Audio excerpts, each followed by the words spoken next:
Hello.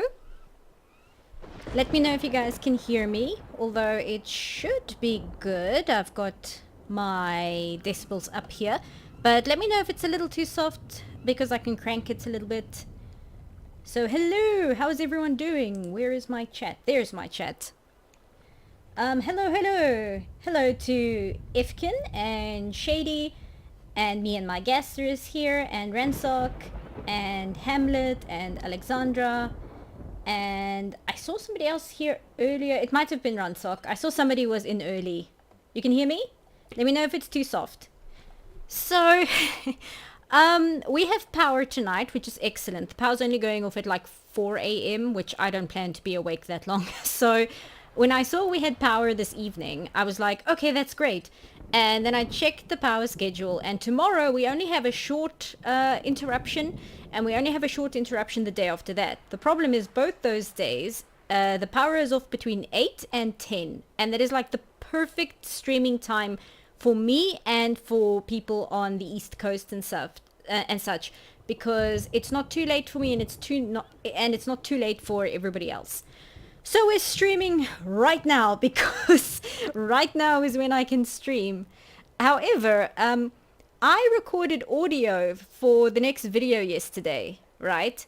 So I was speaking for a little over an hour, and you know, you're talking in your YouTuber voice, which is not how I talk normally. I have to kind of enunciate and speak a little louder and all that so that it picks up well on the mic and I'm not mumbling. So my voice is a little strained. And then I see, oh, we've got power tonight. I should have a stream. So then I schedule the stream, right?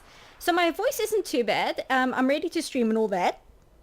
And then, hey Sats. And then I'm like, I had to get a new phone. So I had to go out and buy a charger for the phone because, of course, in the year 2023, they don't sell the charger with the phone. So I'm driving to the cell phone place. And like an idiot, knowing I'm going to stream tonight because I've already done the announcement, I'm like driving and I'm like belting to fucking Avantasia over the radio, like at the top of my lungs, because that's a great idea. And I don't know if you guys know Avantasia. Avantasia, I'm gonna play you the chorus. So I'm basically sitting in the car singing this at the top of my lungs.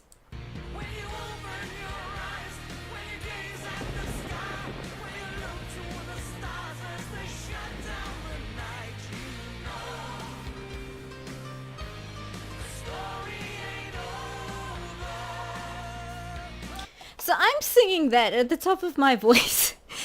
So of course, now it's like 8 p.m. and my throat is like, what have you done to me over the past 24 hours? But we're just going to push through it. So that is my biggest complaint today. So how are you guys?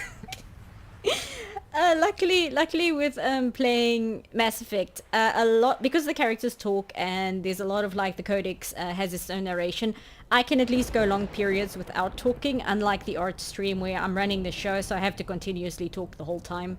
So it's not as bad.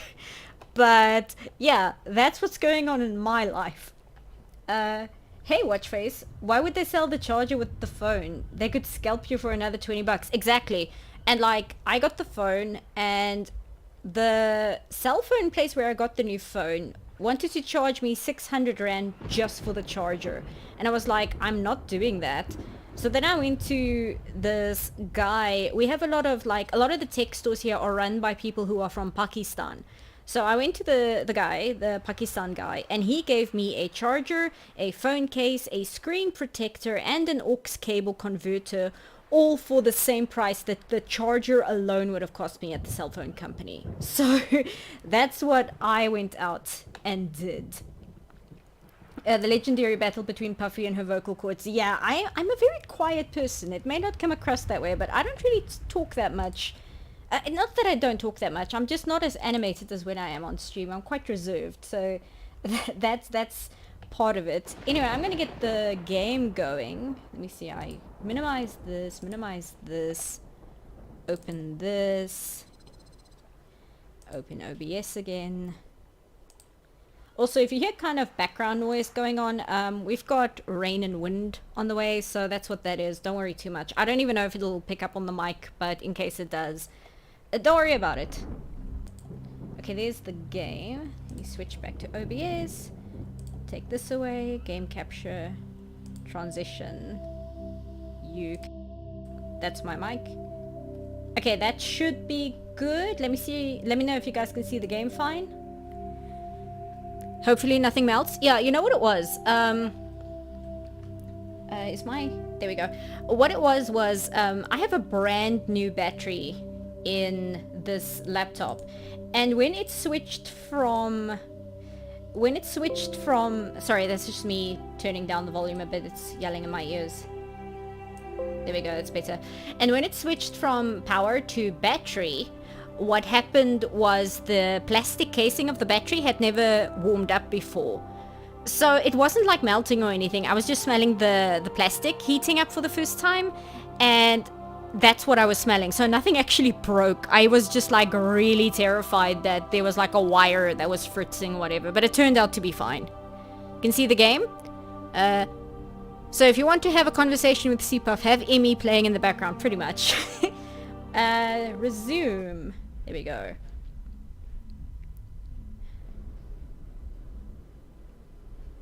Okay, here we are with our boys. So I had to cut off very quickly last time. We just got Rex.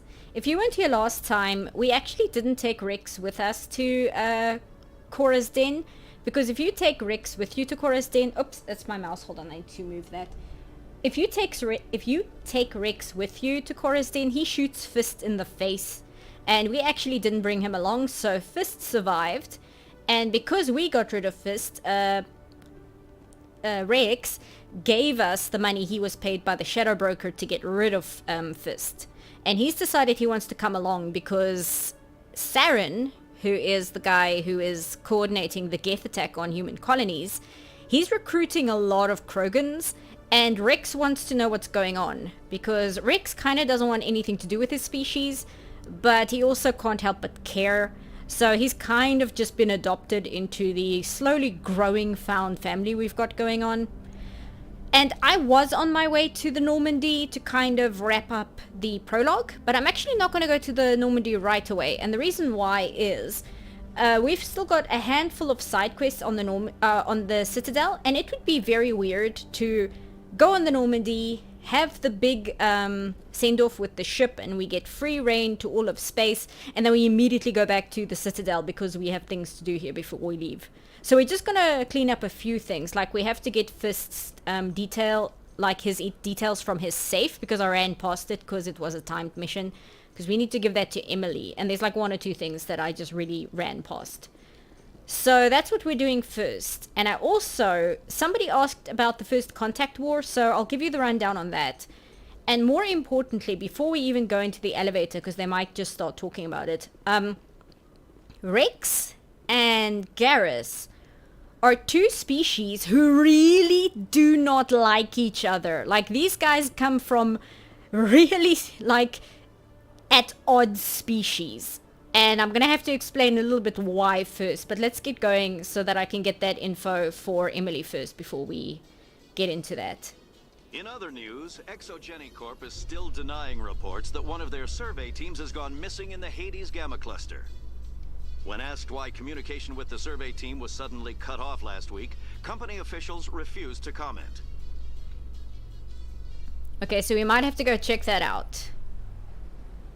Sometimes the news, yeah, it's on my journal. Sometimes the news will have reports, and then because you're overhearing it in the elevator, you go check out what's going on. So we're on the Presidium. We need to go to, not the tower. We need to go to the wards, but I might just take a taxi to get there because it'll be faster. Oh, also, just while I remember, I put it in the pinned comment. But because I'm using these streams to kind of help people, well, to kind of indoctrinate my Tumblr followers to be obsessed with these games the same way I am, I'm just going to ask that you guys refrain from spoilers or discussing story events and such in the future. Like, don't even try and be coy about it. We'll just focus on what's going on.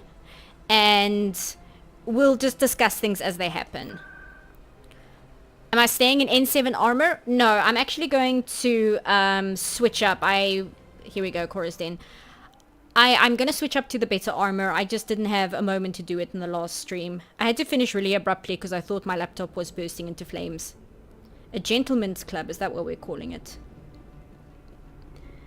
But I'll switch armor and then I'll kind of use that opportunity to talk a bit more about the First Contact War and why Krogan and Turians really don't like each other, because that's going to become a talking point quite frequently in the upcoming conversations now that we have Rex with us. Oh, don't tell me the door is... Oh, it's open. Oh, thank goodness. I thought they were going to lock me and then I couldn't get this info for Emily and I was going to be very upset because I told her I'd get this. Here we go.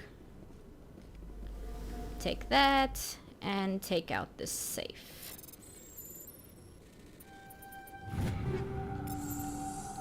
Okay, excellent. So we can get that to Emily Wong. Oh, hey Rex. Did you not want to come with? And then a man approached us on the Presidium asking about his wife's body because the Alliance military is holding on to it and he doesn't know why. So he asked us to investigate and see what's going on. So I have to speak with a diplomat and figure that out as well. Spoiler, the Normandy is a ship. It is indeed. All the Alliance ships, they tend to be named after cities or locations. The Normandy, because I don't think Normandy is... Normandy, obviously, I know it's a beach, but it's not like a city, right? I don't think so.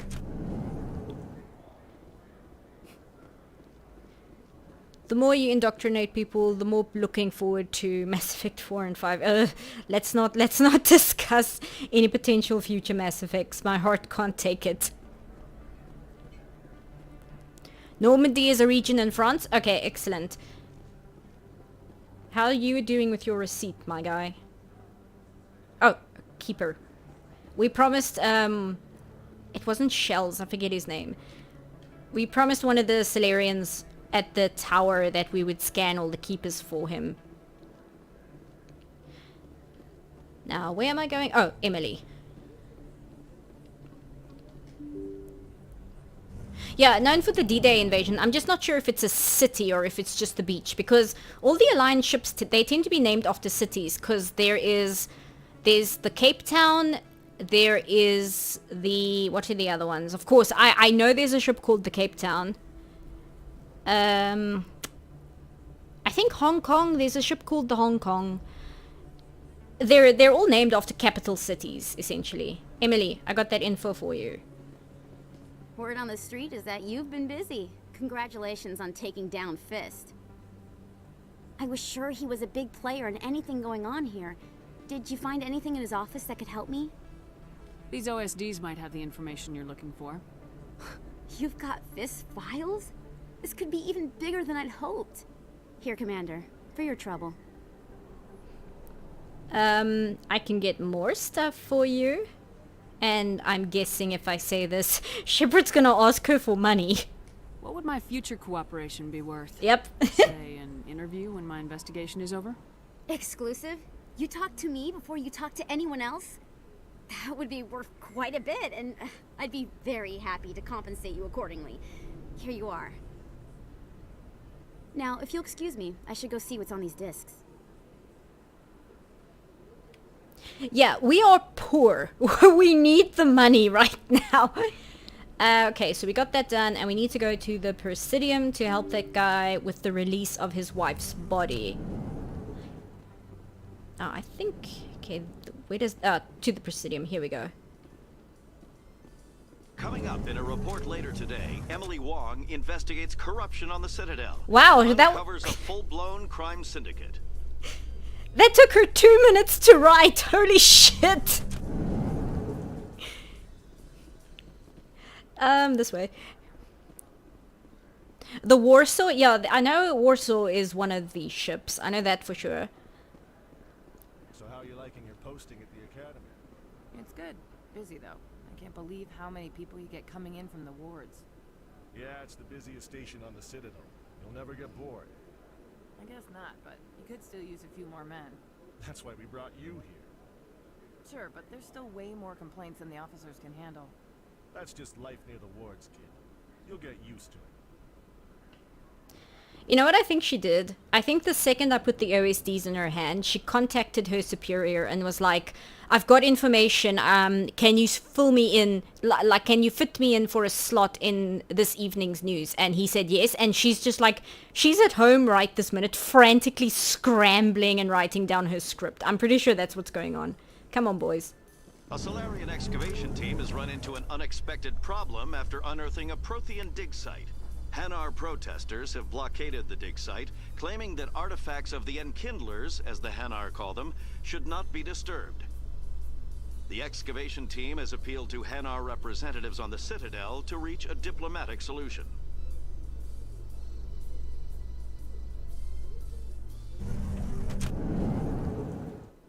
Yeah, the Hanar, I'm sure it's not all of them, but they tend to be extremely fundamentalist in their religion, which is a pain. And that's like consistent across all the Hanar that I've run into. Like this guy, we'll go talk to him in a sec. Actually, can we go talk to him now? I've told you before, you're not allowed in here. This one believes it has the right to move freely through this area. You're creating a public disturbance. It's against Citadel regulations. This one is unsure why the other would not wish word of the Enkindlers to be spread. Can I help? That Hanar refuses to listen to reason. Why can't it act in an orderly and lawful manner? I'm not gonna reprimand this poor officer. Are there laws being broken here? I am not unreasonable. The Hanar is free to spew its nonsense once it purchases an evangelical permit. So if the Hanar gets a permit, it's allowed to preach? No. Registered evangelicals must follow regulations. There are specific areas where preaching is legal.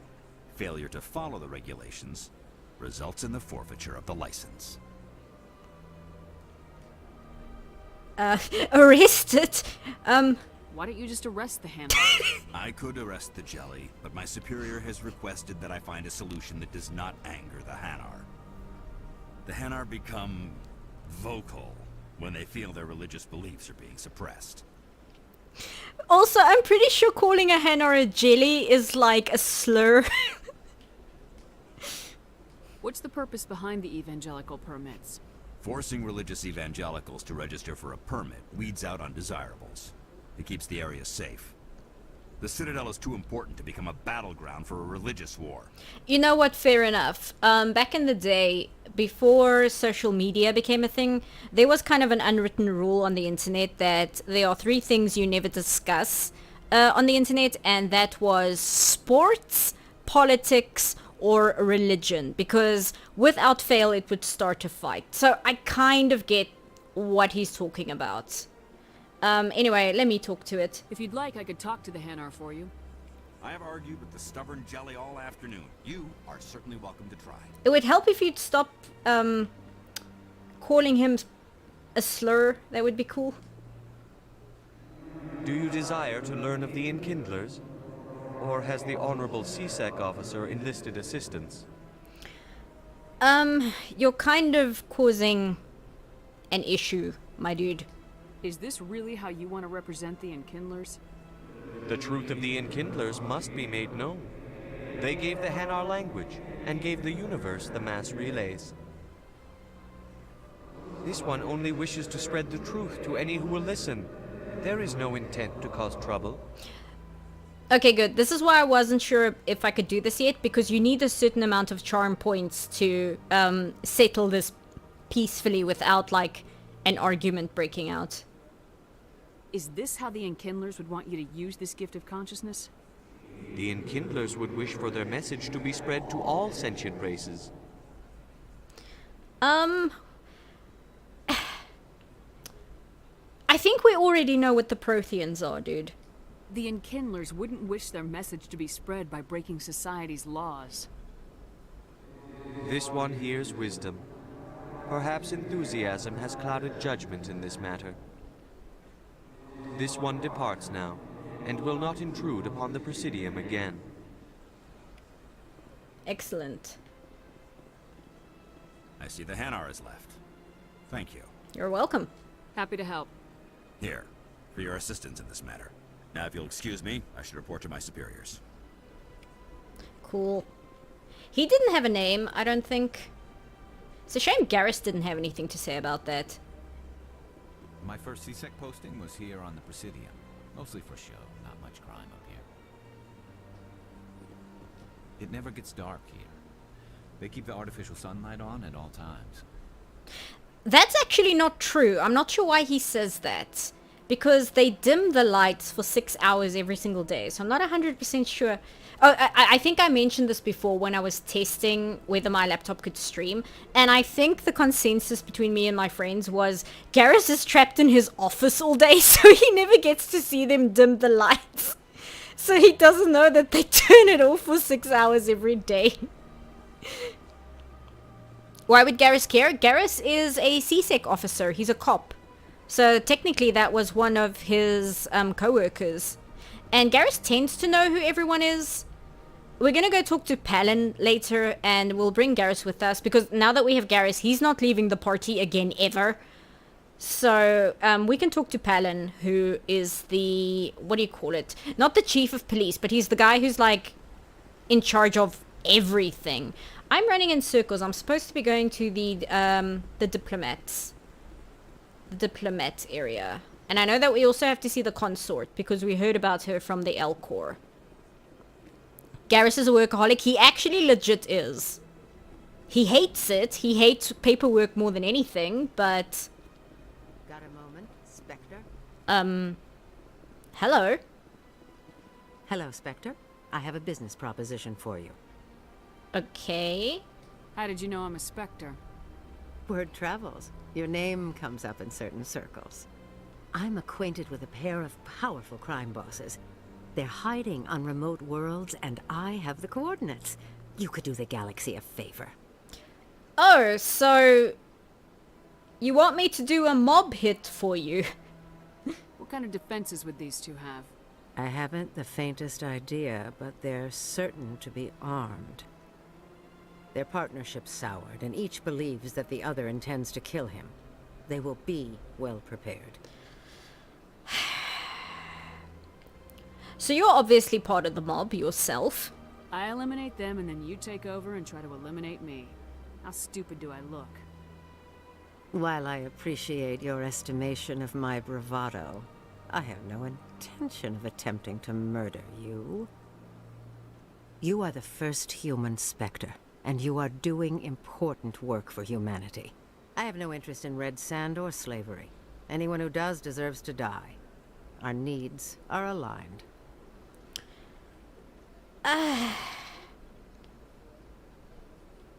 This is such a confrontational choice, but I think I'm gonna choose it because... what's her name? Helena? She doesn't seem like an idiot, so I don't think she's immediately going to start making a scene if I push the issue. You're obviously with them. Yeah. Why don't I just arrest you instead? Arrested for what? You and I are simply having a conversation. Fair enough. I have excellent legal representation. Arresting me would be a waste of your time. So she has like Disney lawyers working for her. Okay. What's your interests in this? And what do you get out of this? We share interests in certain cooperative ventures. But their business practices have forced me to terminate our relationship. Once they are dead, I will manage our organization in a more tasteful manner. So what's the issue? What crimes did these men commit? They're red sand dealers who make victims of their customers. Those who can no longer pay are sold to Batarians as slaves. They're loathsome, hurting innocent people. They must be ended. Okay. Yeah, sure.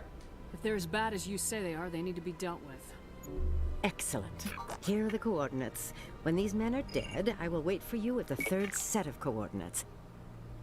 Goodbye, Commander. It's been a pleasure to meet you. Okay, so we'll go do a mob hit later.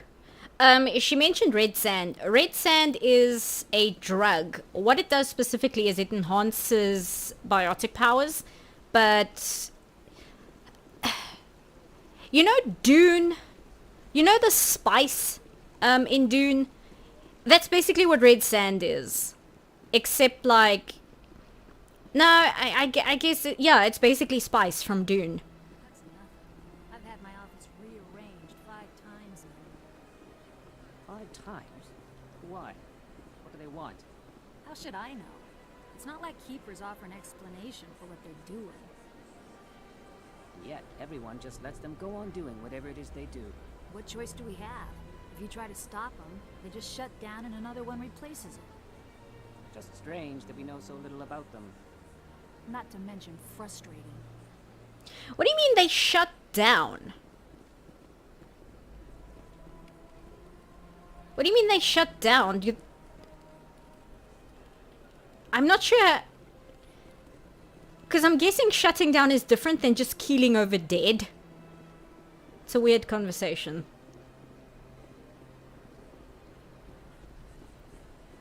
Bye, Shady.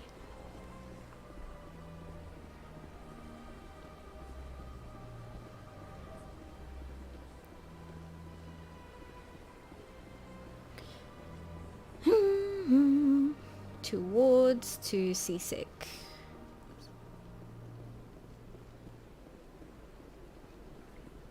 Okay, so this gentleman over here, Samesh Bhatia, he asked us to speak to a diplomat who is handling the case of his wife who was killed on Eden Prime, which is at the start of the game. And his wife's body is not being released to him, and he wants to get on with the funeral arrangements. So he's asked Commander Shepard to go check what's the holdup because he's not getting clear answers. And he said his representative is in the diplomat lounge, which is over here.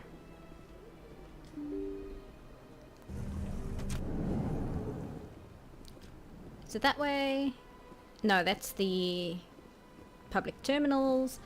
That's Palin's office. Here we go. My goodness, you're Commander Shepard. Hello. Your activities made for quite a briefing in the Diplomatic Corps. Is there something I can do to assist you? Yes. A man named Samesh Bhatia is having some trouble claiming his wife's body. Ah, Mr. Bhatia. A good man in an understandably frustrating position. I wish I could help him. Serviceman Nirali Bhatia died on Eden Prime, as Mr. Bhatia no doubt told you. Her wounds are inconsistent with any type of weapon damage we've seen before. That is why her body is being held. You think that her body might be dangerous or contaminated? No, Commander. Nirali Bhatia is not dangerous. Her body is in fact extremely valuable to the Alliance. The tests we're conducting may lead to better defenses against Geth attacks. Respectfully, Serviceman Bhatia may save more lives in death than she did in life.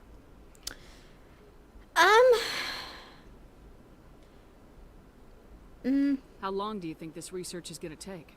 This is a long-term study. I wouldn't expect the bodies to be released for a year or longer. Okay, that's... She would have had to sign some kind of, like, disclosure agreement for this to be legal, wouldn't it? You gotta have a lot of bodies. Can't you release one? Very few bodies had this new type of weapon damage, and very few were in good enough condition to study. Beyond that, Commander, we need as many bodies as we can to get a reasonable sample size. When will this research result in actual new technology? If we're lucky, we'll actually realize usable technology from this study in a few years. It's a tough one, but the reason why Mr. Bhatia is against this is I'm guessing there was no legal forums or precedent set to allow for this situation. Because his wife that died, she was part of the Alliance military. And I would think as part of the Alliance military, there would be like things put in place for this kind of thing. And yet this doesn't sound like it's a default thing when you join the Alliance military. Hey, Obada. I don't think it's like a standard thing when you join the Alliance military. Otherwise, there wouldn't be this back and forth. It would just be like a thing of, well, she joined the Alliance military. This is what it says when you join. Join. It's part of the package. It's part of your service to mankind. But it doesn't look like that's what's going on. It sounds like they just found that she has this new kind of weapon damage on her, and they just decided to keep her. It doesn't sound like there was any, like, legal precedent put into place here. I understand what you're trying to do, but holding the body is wrong. Commander, you of all people should understand how far we must go to protect humanity. Not if we lose our humanity in the process. I am out here fighting to stop crap like this. All right, Commander. You win. It was hard enough refusing Mr. Bhatia. I'm not going to risk an incident by refusing you. Tell Samesh that the body is being shipped back to Earth. I'll go now to see to it myself. Yeah, it's not fair to... Well, it's not fair to Mr. Bhatia, but it's kind of not fair to the clerk either. I mean, he's just the middleman, you know? He's just the guy running back and forth between the diplomats and Mr. Bhatia. Still, I understand. It's just very rough because, again, I feel that there should have been some system put in place to kind of prepare for a situation like that, and it doesn't sound like there is. And that's kind of weird because you're like dictating what is legal to a moral standpoint, but it's not so much what's legal. It's just that if that was set into place, then everybody kind of would understand what Mrs. Bhatia had signed up for. But it doesn't sound like she had signed up for anything like this. It doesn't sound like her husband had her sign up for anything like this. It sounds like they just decided to do it, and that's kind of where the problem lies. Hello again, Commander. Has there been any word? I reminded Mr. Bosker what we're fighting for. Your wife is coming home. Thank you. I will return home and begin my preparations. It does not bring me happiness, but it may bring me peace. Goodbye, Commander. Okay. I mean, there is a thing IRL like that for organs. Yeah, exactly. It's like, imagine you die in a car crash and you are not an organ donor, and they just decide they're going to harvest your organs because they can. It's just, you know, there's some consent is kind of important here. Okay, and we need to go see the consort. I almost said concierge, but that's something else. Because we heard about the consort from one of the L Corps, because he's very upset that apparently she sold some of his diplomatic secrets. So we need to go talk to her as well. I don't know what the Alliance was thinking. Yeah, me neither. The Alliance, like, we're part of it, but the Alliance is not a singular entity. There are people within the Alliance who are really good people, and there are people on the Alliance who are, like, real assholes. Okay, I hope I'm going the right way. I think she's in the financial district. Oh, let's see what the boys have to say about the Prothean monument. Come over here. Garrus. The Keepers never paid much attention to that relay monument. I always found that a little strange. Anything else? The ambassadors have this beautiful park to relax in, but most of them are too busy to ever use it. I mean, there's people chilling around right now. What about you, Rix? I was never a fan of this statue. The Krogan monument just seems more impressive to me. I mean, yeah. Tranquil, calm, relaxing. Wake me when this is over. Okay, this way. And after we talk to the consort, I will give some info on the First Contact War, and specifically what the Krogan and Turian beef is, because Garrus and Rex are going to start talking about it pretty soon. I think the consort is this way. That's Bar Lavan, that's the bank. That's Dellen's Emporium. Have you always been Team Garrus? The only time I was not Team Garrus was the very, very first time I played. I played the second Mass Effect first because I didn't have an Xbox. I had a PS3. And the first Mass Effect was only on Xbox. So when I played Mass Effect 2 the first time, I really liked Thane. Actually, I think she's downstairs. I really liked Thane, but then I played the first Mass Effect, and that kind of made me understand why everybody liked Garrus so much. Like the slow build-up. The slow build-up is what makes it very interesting, because you don't start off and immediately he's presented to you as a love interest. He's actually written like a character first, and then the romantic side. Still the Arcos. Yeah, ever since Fist took over, I don't go anymore. Seems like all the best lounges are being replaced by places like Cora's Den. The Embassy Lounge isn't bad, but they don't have any decent entertainment. It's run by bureaucrats. They probably spend months just voting on what kind of entertainment to get. You're probably right. Anyway, so Garrus was written as a character first. He wasn't written to be romantically interesting to the player. And that's kind of what makes him as good a romance partner as he is, because he has all this complexity to his character that is completely separate from him being a romantic interest. And ironically, that makes him the best romantic interest out of all the characters. Anyway, Nelina? Welcome. I am Nelina. Nelina. I don't recognize you as one of our expected clients today. Would you like me to see when the consort will be able to meet with you? Can't I just go in? I'm afraid not. Yeah, you must understand there are many who seek the consort services. But if you wish to leave your name, she'll make every effort to meet with you. She sounds like she's about to welcome me to Ba Sing Se. What do you do here, Nelina? I'm one of the consort's acolytes. Many of the people here today will not see the consort, but they expect to be attended to just the same. It's our job to ensure that they leave contented. What exactly do you attend to? Well, each acolyte has her unique abilities. Some soothe with song, others with conversation. As much as possible, we seek to match the needs of our clients to the skills of our acolytes. My specialty is touch. My fingertips can find every tension point in your body and relieve it. Shepard. I'd like to try out your services. Of course you would. Excellent. I'll add you to our client list. We should be able to see you in 3 or 4 months. Nobody's worth that much of a wait. Well, that's not for me to judge.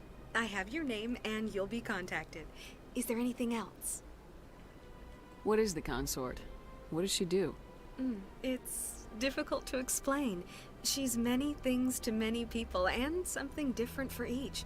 Some seek her for advice, some for entertainment, others still for pleasure. Most of the time, our clients won't realize what they were seeking until after she has provided it for them. You make her sound like some kind of oracle. No, not in the usual sense. She's merely a woman with remarkable compassion and a generous spirit. I suggest you make an appointment and see for yourself. Well, I have, so I guess see you in like 3 months. I think I'm done here. Oh, well, I hope you'll return again in the future. We always enjoy seeing new clients. Nelina. Yes, Shaira? Send the commander up to see me. I wish to speak with her. Yes, of course, mistress.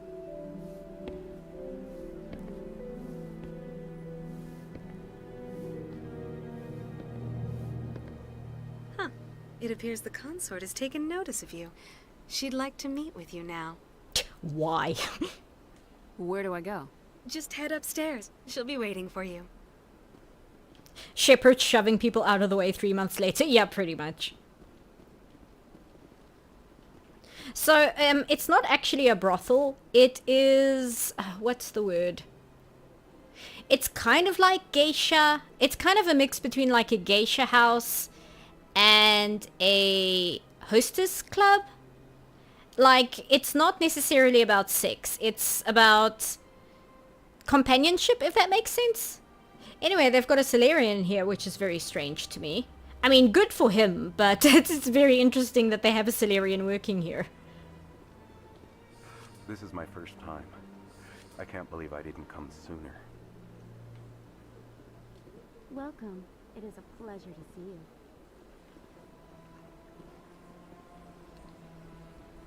You're with the Alliance? My brother's a private back on Earth. Hi, Cree Summers. Anyway, let's see what the consort wants.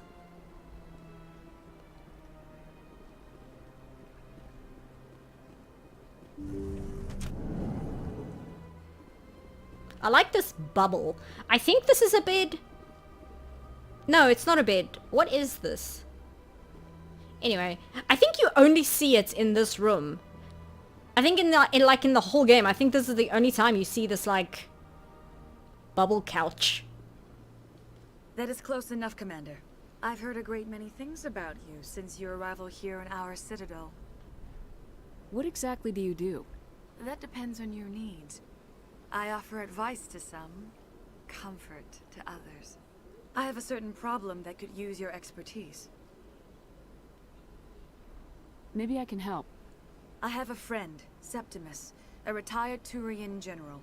I won't discuss the details, but he wanted me to be more than I could be. We had a falling out.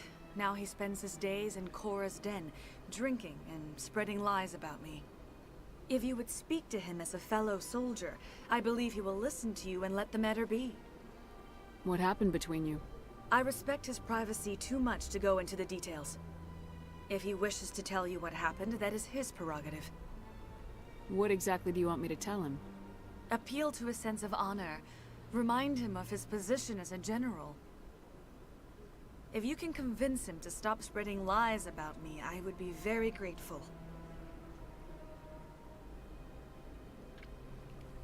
Now I must ask you to take your leave. I have many clients waiting to see me.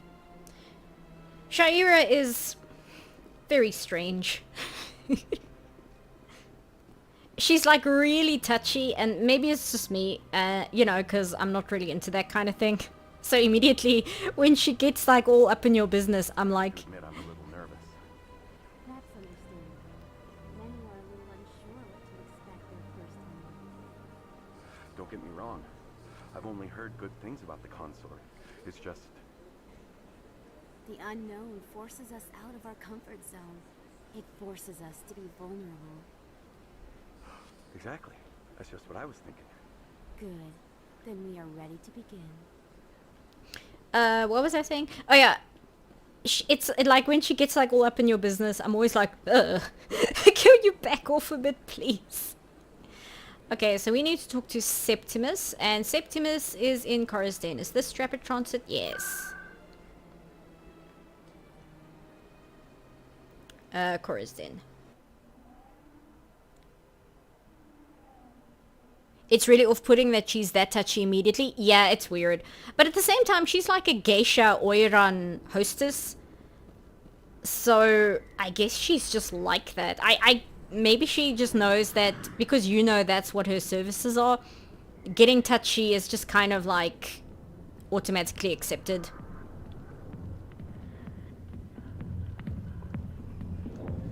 What? What, Rex? Just had a good thing going here. Too bad he got greedy.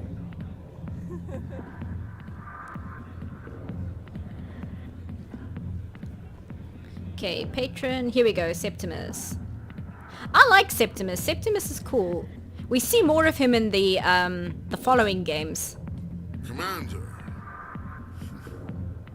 What do you want? What's bothering you, General? I've seen a lot of horrible things in my days, and there's only one woman in this damn galaxy that helps me forget it. This is pathetic. What could a woman do to put you in this state? She rejected me. Me! Septimus Oraka, General of the Turian Fleet. I think I can see why you're upset, but spreading these lies won't make it better. Look, kid, I appreciate what you're trying to do, but don't waste your time. Anytime I get a chance to use a Paragon option, I'm gonna take it because it automatically gives you Paragon points.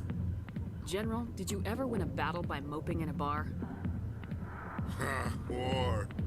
That's what this feels like, all right. How did I let it come to this? So you think it's that easy? Just straighten up and act like a general? It damn well couldn't hurt. Huh. Maybe you're right, Commander. Shaira's worth the effort, even if she won't have me back. This is no place for someone of your stature, General. All right, I'll go to her. After I've had a cold shower or two. Say, you're a bright kid.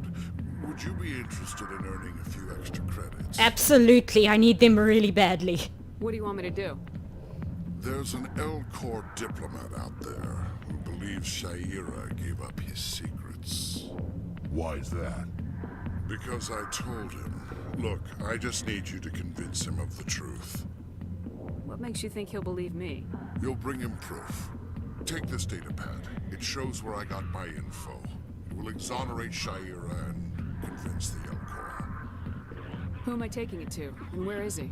His name is Zaltan. He's an Elcor diplomat. He's over in the embassies complaining about Shaira. Well, here's to soldiers acting like soldiers. Thanks, Commander. You know, you might make a good general yourself one day. Okay. Spoke to Septimus. Now we need to speak to Zoltan. He's actually the guy who told us about the consort in the first place. Garrus doesn't mince word? No. Garrus has some very strong opinions. About a lot of things, honestly. Where's Rex? If you feel lucky, we should visit the casino over in Flux. Maybe later. Rex, did you get stuck? Where are you? Oh, there you are. Okay.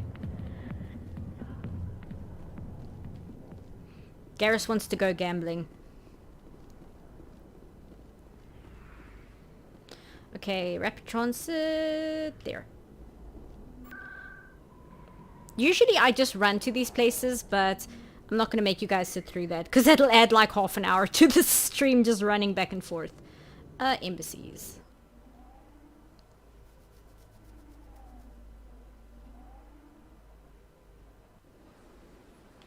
Okay, embassies, here we go.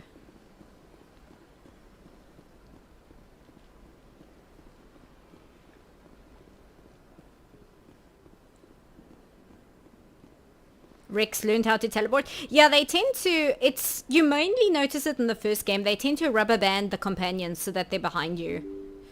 I haven't noticed it as much in the second and third game. This way. That's Udina's office. Here we go. Speak to Zoltan. Zaltan, not Zoltan. Strange greeting, human. This is really not a good time. I know who revealed your secret. It was a Turian named Septimus. Unbelieving, I know this Septimus, and he could not learn my secrets. The only way he could learn them is from the Asari consort. Here, there should be proof enough for you. Confused. This is difficult to fathom. If the Turian could learn this on his own, dismayed, anyone can discover my secret. No, you'll be okay. Septimus is a powerful man, and it wasn't easy for him to find. Relieved. I suppose you are correct, human. Thank you for this information. Startled realization. I must speak with the consort. She will be most displeased with my actions. Anxious request. Please, human, if you will excuse me, I must go now. I'm sure she'll forgive you. It was Nana's mistake. Doubtful. Perhaps you are right, human. I can only hope so. Thankful. That was a great thing you did, Commander. Approving. You see, Din, not all humans are as you say. Yeah, Din. I'm sure the Earth Clan stands to profit from this in some way. Actually, no. Apologetic. Do not listen to my Volus compatriot. It was a good thing you did, regardless of your intentions. Hi, King. Hi, Shire. Yeah, we actually don't get paid for telling Zaltan. We got paid for helping Septimus, but telling Zaltan is entirely whether we want to do it just to be nice. Now I'll go back to Shaira. Actually, I think I can take rapid transit to Shira. I don't think I need to run there. Presidium. Consort chambers. Here we go. Totally pushed Din off an entire flight of stairs. Yeah. I don't like Din. Can I just walk through? That's right. It was a long time ago, though. I barely remember it. What drew you back to the Citadel and to the consort? I don't know exactly. It may sound strange, but I simply felt called. That's not strange. Many of us have felt the same calling, though you are the first of your kind to respond to it. Really? I hadn't seen any other humans working here, but I didn't want to ask. No doubt you are just the first of many to come. It's only a matter of time now that your species is spreading its wings.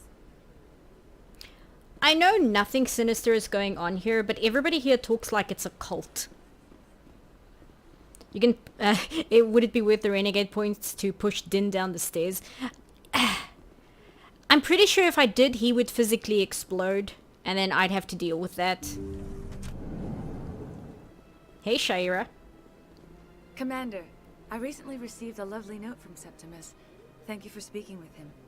Even the Alcor diplomat has withdrawn his campaign against me. It was my honor to aid you. You are too kind, Commander, but I would not expect you to help me out of the kindness of your heart. I also have one more thing to give you, if you are interested. I'd be honored. I offer a gift of words, an affirmation of who you are and who you will become. I see the sadness behind your eyes. It tells a story that makes me want to weep.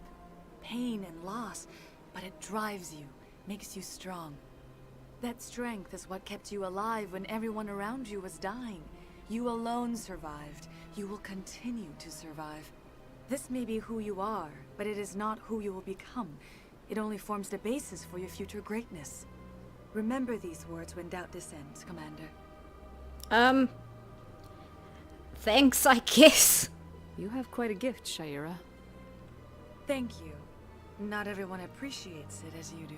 Never underestimate the power of words. Here, Commander. In light of your efforts with the Alcor ambassador, I would like you to have this small trinket. What is it? A small mystery. I have never learned its use or purpose, but I sense it is time for me to pass it on. And now I must ask you to leave. I have done everything I can for you. Okay, bye, Shira. Remember my words, Commander Shepard. They will give you strength. And that is the last time we can speak to Shira, because when we leave now, her door locks and we are never allowed back in here. Which is, again, very strange. Is she giving us a poem? She's basically just reaffirming my suspicions and what I stand by, in that Shepard has extreme survivor's guilt, which has manifested into a savior complex.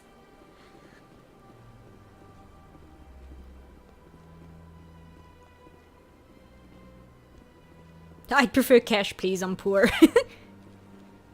Okay, we talked to the consort, we've talked to Emily, we've talked to Bhatia, we've talked to the Hanar, we've talked to Septimus.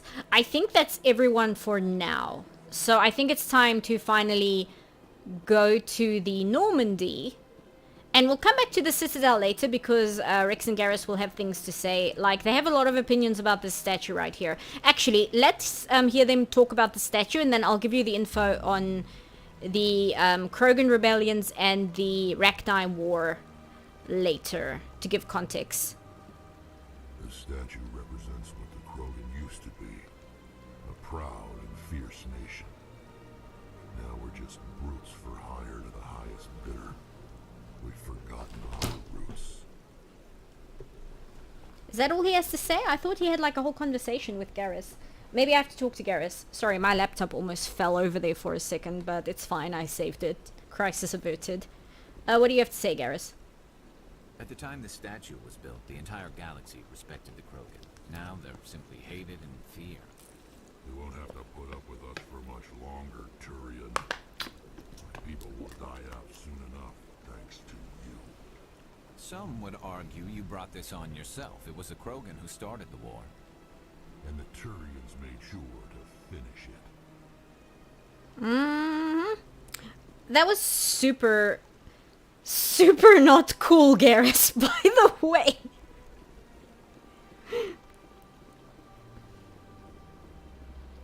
Okay, I think we still don't have enough money to buy anything from Dylan, so... Which way is Seasick? Seasick is this way, okay. Can you sell some of the loot you picked up at Eden Prime? Yeah, but at first I have to equip everyone, and I'll do that when I'm on the Normandy, because I can do it to the whole squad.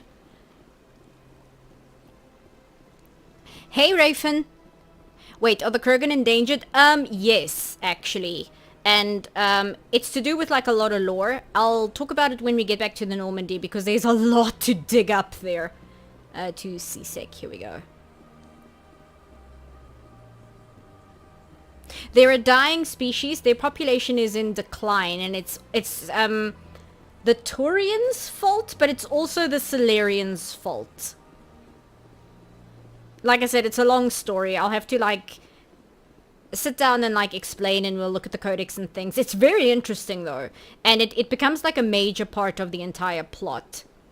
Okay, this is the embassies. Where's the elevator? You know what? I'm just gonna take the taxi.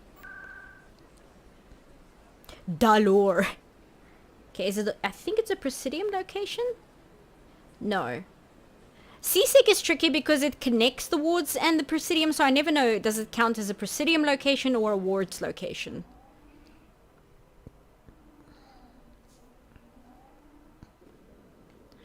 Seasick Academy, here we go. Where are we?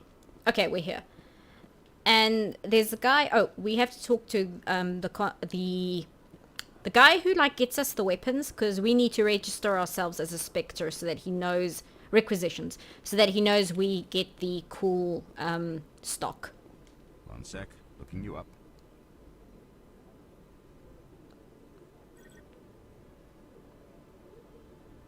Commander Shepard, here with the Alliance military. First time on the Citadel, that about right? Yep. How did you know all that? I'm the CSEC requisitions officer. I need to make sure our buyers are authorized. So, will you be purchasing anything today, Commander Shepard? Well, let's see. Show me what you got. Sounds good. Just let me set you up. Oh, this must be a mistake. System's telling me to offer you our select stock. Spectre? Well, I heard about that, but I didn't realize it was you. Sorry, Commander. No worries. Just show me what you've got. I'll open the rare stocks for you, Commander. Enjoy. Okay. You see, I have got 3,000 credits. That's so pathetic. Okay, we do need these, though. We need one of these. We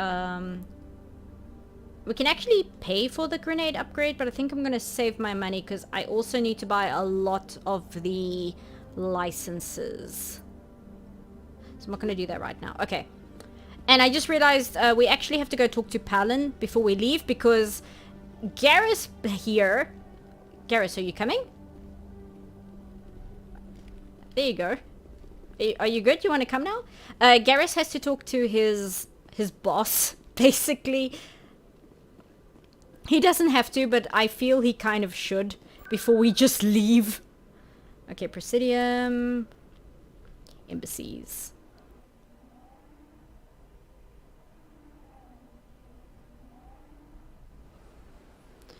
The 3,000 credits sounds like a military paycheck. Yeah, you'd think. I mean, you'd think that Shepard could get a little bit more than that, because she's not like private. She's a commander. She's the auxiliary officer on the Normandy. Okay, so we go here and we'll talk to Palin. So they finally did it.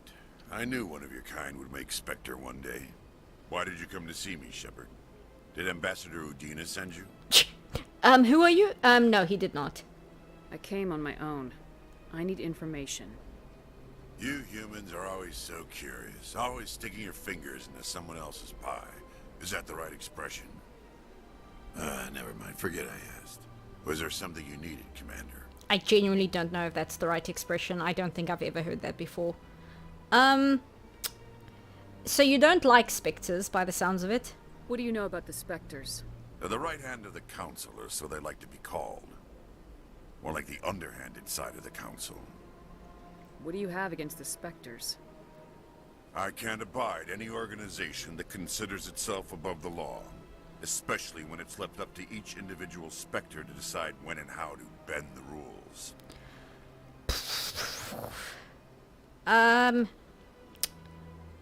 Yeah, I'll call him out on it. Sometimes you have to bend the law to keep people safe. I've been with CSEC for 30 years. I've never had to break the law to do my job, not once. Spectres walk a slippery slope, Commander.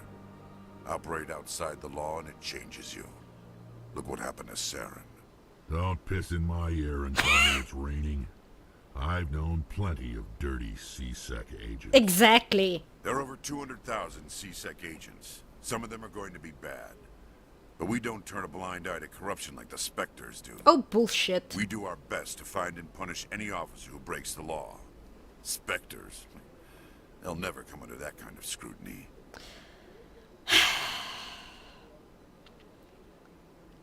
Yeah, but, like, they're kind of needed.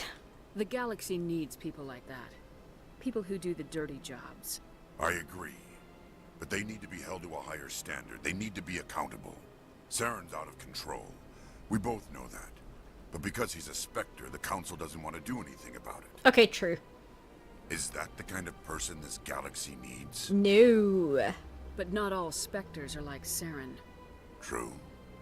I hope that's something you'll take to heart, Shepard. Noted. Okay, let's talk about CSEC. Tell me about CSEC. CSEC provides necessary police and security services throughout the Citadel. We're a civilian government agency, though many of our members have had military training. And unlike the Spectres, we work within the bounds of the law. You say many of your members have had military training, but the majority of CSEC are Turian, which means the vast majority of your officers have had military training because all Turians have had military training. I get the feeling you're not too fond of humans. No, I just don't trust your kind. Not yet. You humans are eager to take all the power you can get, and you're being given a lot. If the Council wants to make humanity their new favorite pet, that's their business. But I don't have to like it. We're not favorites. I mean, we are, but I'm gonna just choose this anyway because I like talking to Pelin. The Council treats us like second-class citizens. We have to fight for everything we get. Good. Then fight for it. But don't expect the rest of us to just sit back and let you take it. I'm a busy man, Commander. Are we done here? Yeah, we're done. I'll be going now. Goodbye, Commander. I like Pelin. He's an asshole, but I like him. He didn't really talk to Garrus. Apparently there's a conversation line. Oh, the boys are stuck somewhere. Oh, there they are. There's a conversation line where you can get Garrus fired. But I think, like, that's if you just straight up argue with Pelin.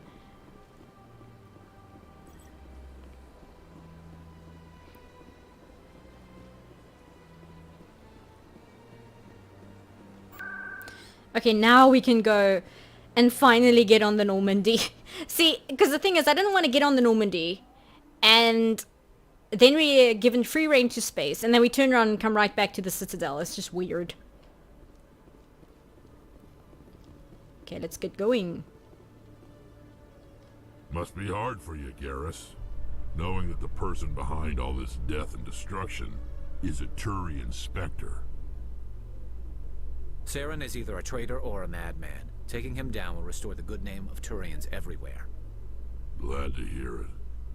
I was losing sleep over the prospect of people not loving the Turians. Shush. Both of you shut up. Hi, I don't want to talk. I have to talk to Udina. I can't even talk to Anderson. I have to talk to Udina. I've got big news for you, Shepard. Captain Anderson is stepping down as commanding officer of the Normandy. The ship is yours now. She's quick and quiet, and you know the crew. Perfect ship for a Spectre. Treat her well, Commander. I don't want to just say like, oh, I will. What's going on?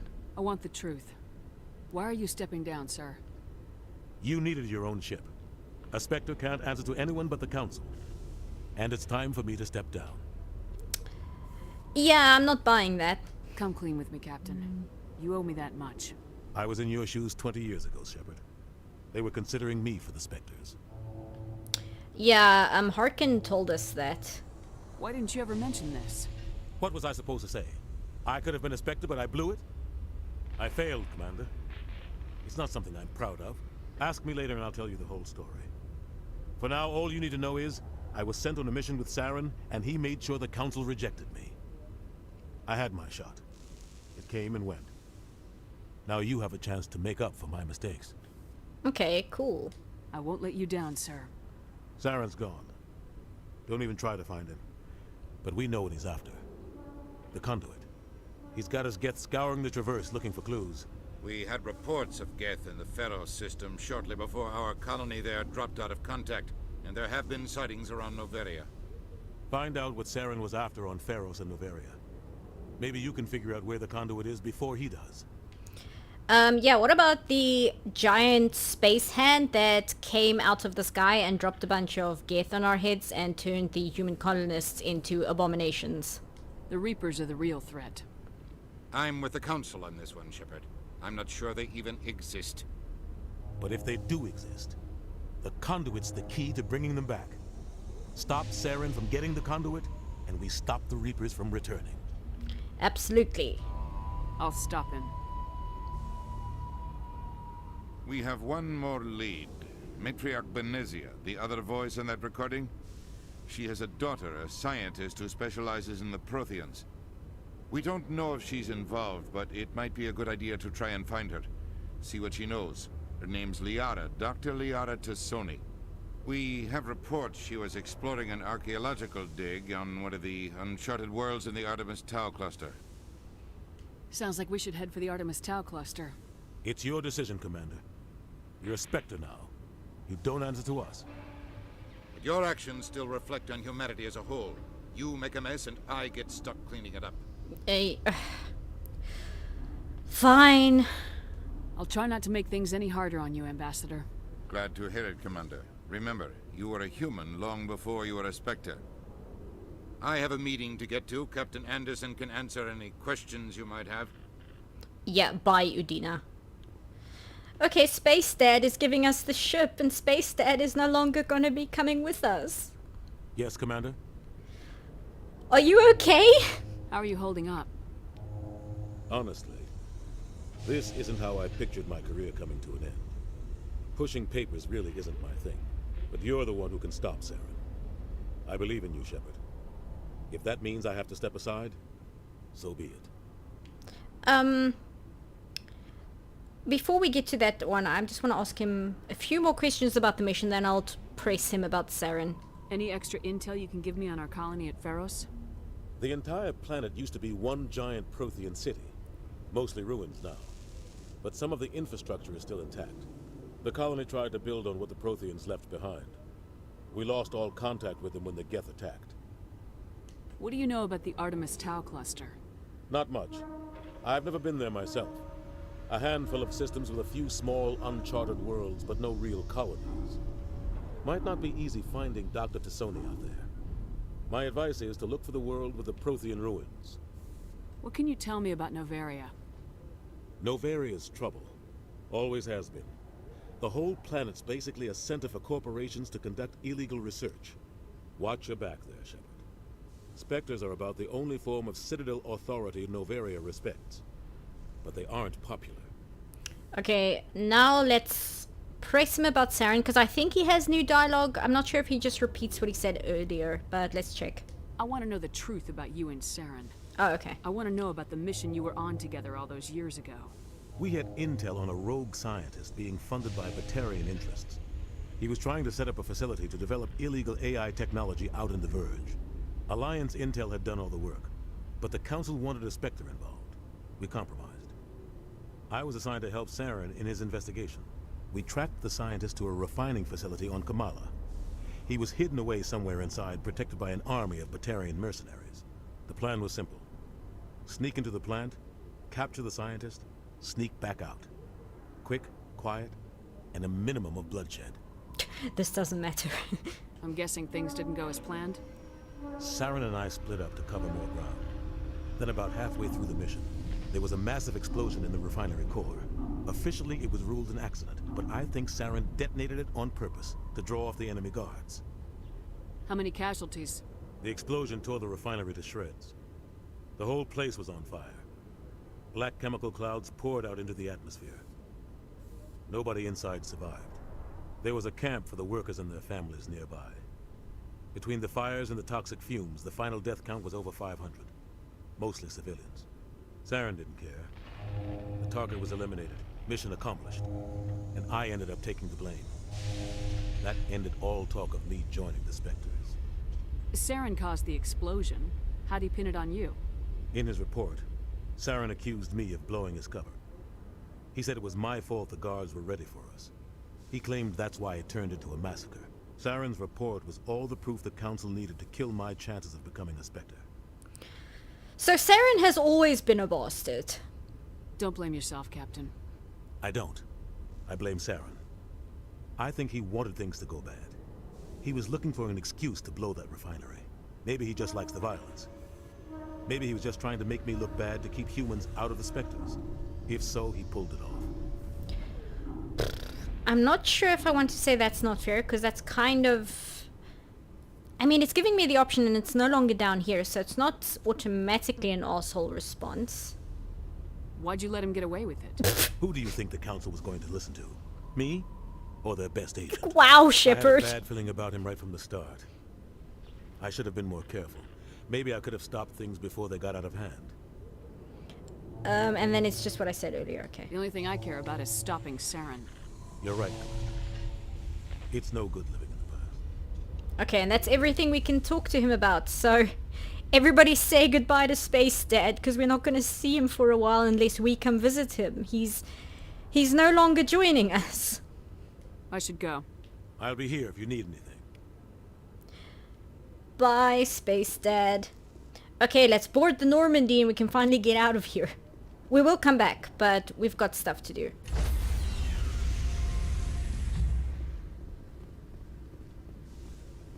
Stand by, shore party. Decontamination in progress.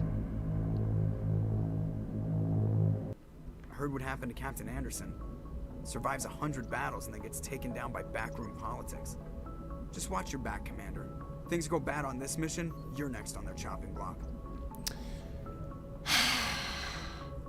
I mean, I am ready, but it does kind of suck that Anderson has been sidelined just so that I can get like a step up. It's like he's willfully putting himself down so that I can use him as the ladder to take the step.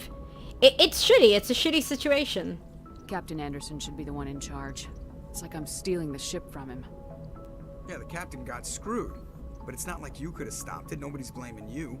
Everyone on this ship's behind you, Commander. 100%. Intercom's open. If you got anything you want to say to the crew, now's the time. This is Commander Shepard speaking. We have our orders. Find Saren before he finds the conduit. I won't lie to you, crew. This mission isn't going to be easy. For too long, our species has stood apart from the others. Now it's time for us to step up and do our part for the rest of the galaxy. Time to show them what humans are made of. Our enemy knows we're coming. When we go into the Traverse, Saren's followers will be waiting for us. But we'll be ready for them, too. Humanity needs to do this. Not just for our own sake, but for the sake of every other species in Citadel space. Saren must be stopped, and I promise you all, we will stop him. Well said, Commander. Captain will be proud. The captain gave up everything so I could have this chance. We can't fail. Yes, ma'am.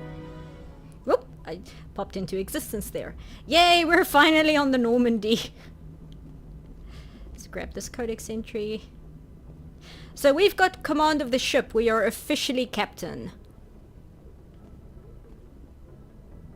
Let's see if Presley has anything to say. Yes. If anyone has to take over for Captain Anderson, I'm glad it's you. I'm not sure about having non-humans on our ship, though. Don't start. We're all on the same team here, Presley. With all due respect, ma'am, that's what they said about Nihilus. Look how that turned out. Nihilus got shot in the back of the head. What are you talking about? Speak freely, Presley. I want to know if you have a problem with non-humans. It's not that, Commander. Humanity has always handled its own problems. Saren attacked one of our colonies. We should be the ones to stop him. We don't need their help. Some people think asking for help is a sign of weakness. That's just being stupid and stubborn. No matter how strong you are, allies can make you stronger. I guess so. Maybe I'm just stuck in the old ways of thinking. But don't worry, Commander, this won't be a problem. How did you end up assigned to the Normandy? I signed up with the Alliance as a navigator right out of school, following in my grandfather's footsteps, I guess. My first posting was on the Agincourt. We were at Elysium during the Skillian Blitz.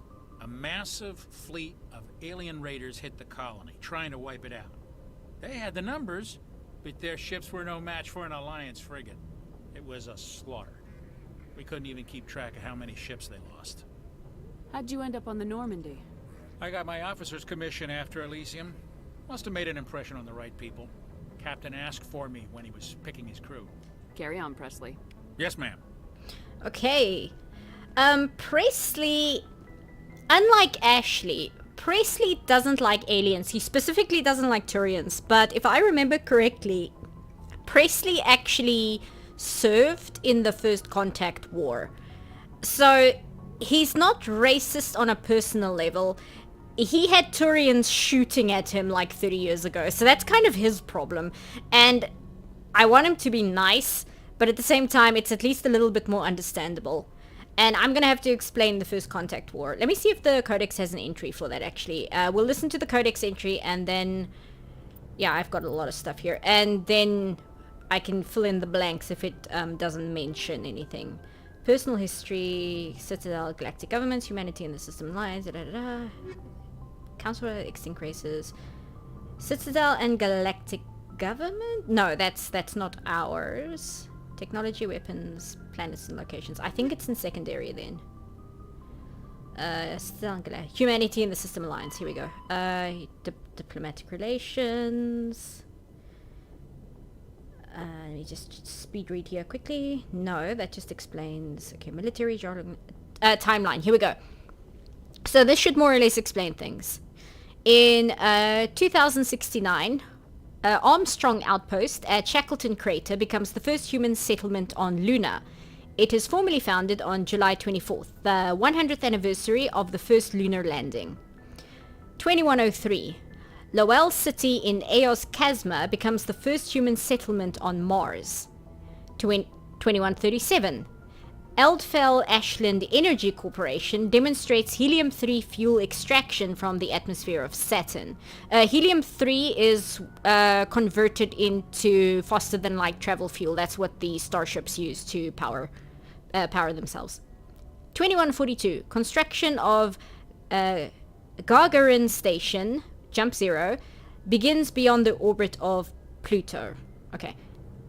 2148. Prospectors discover the Prothean ruins at Promethae Planum on Mars. So in 2148, we found the Prothean ruins on Mars.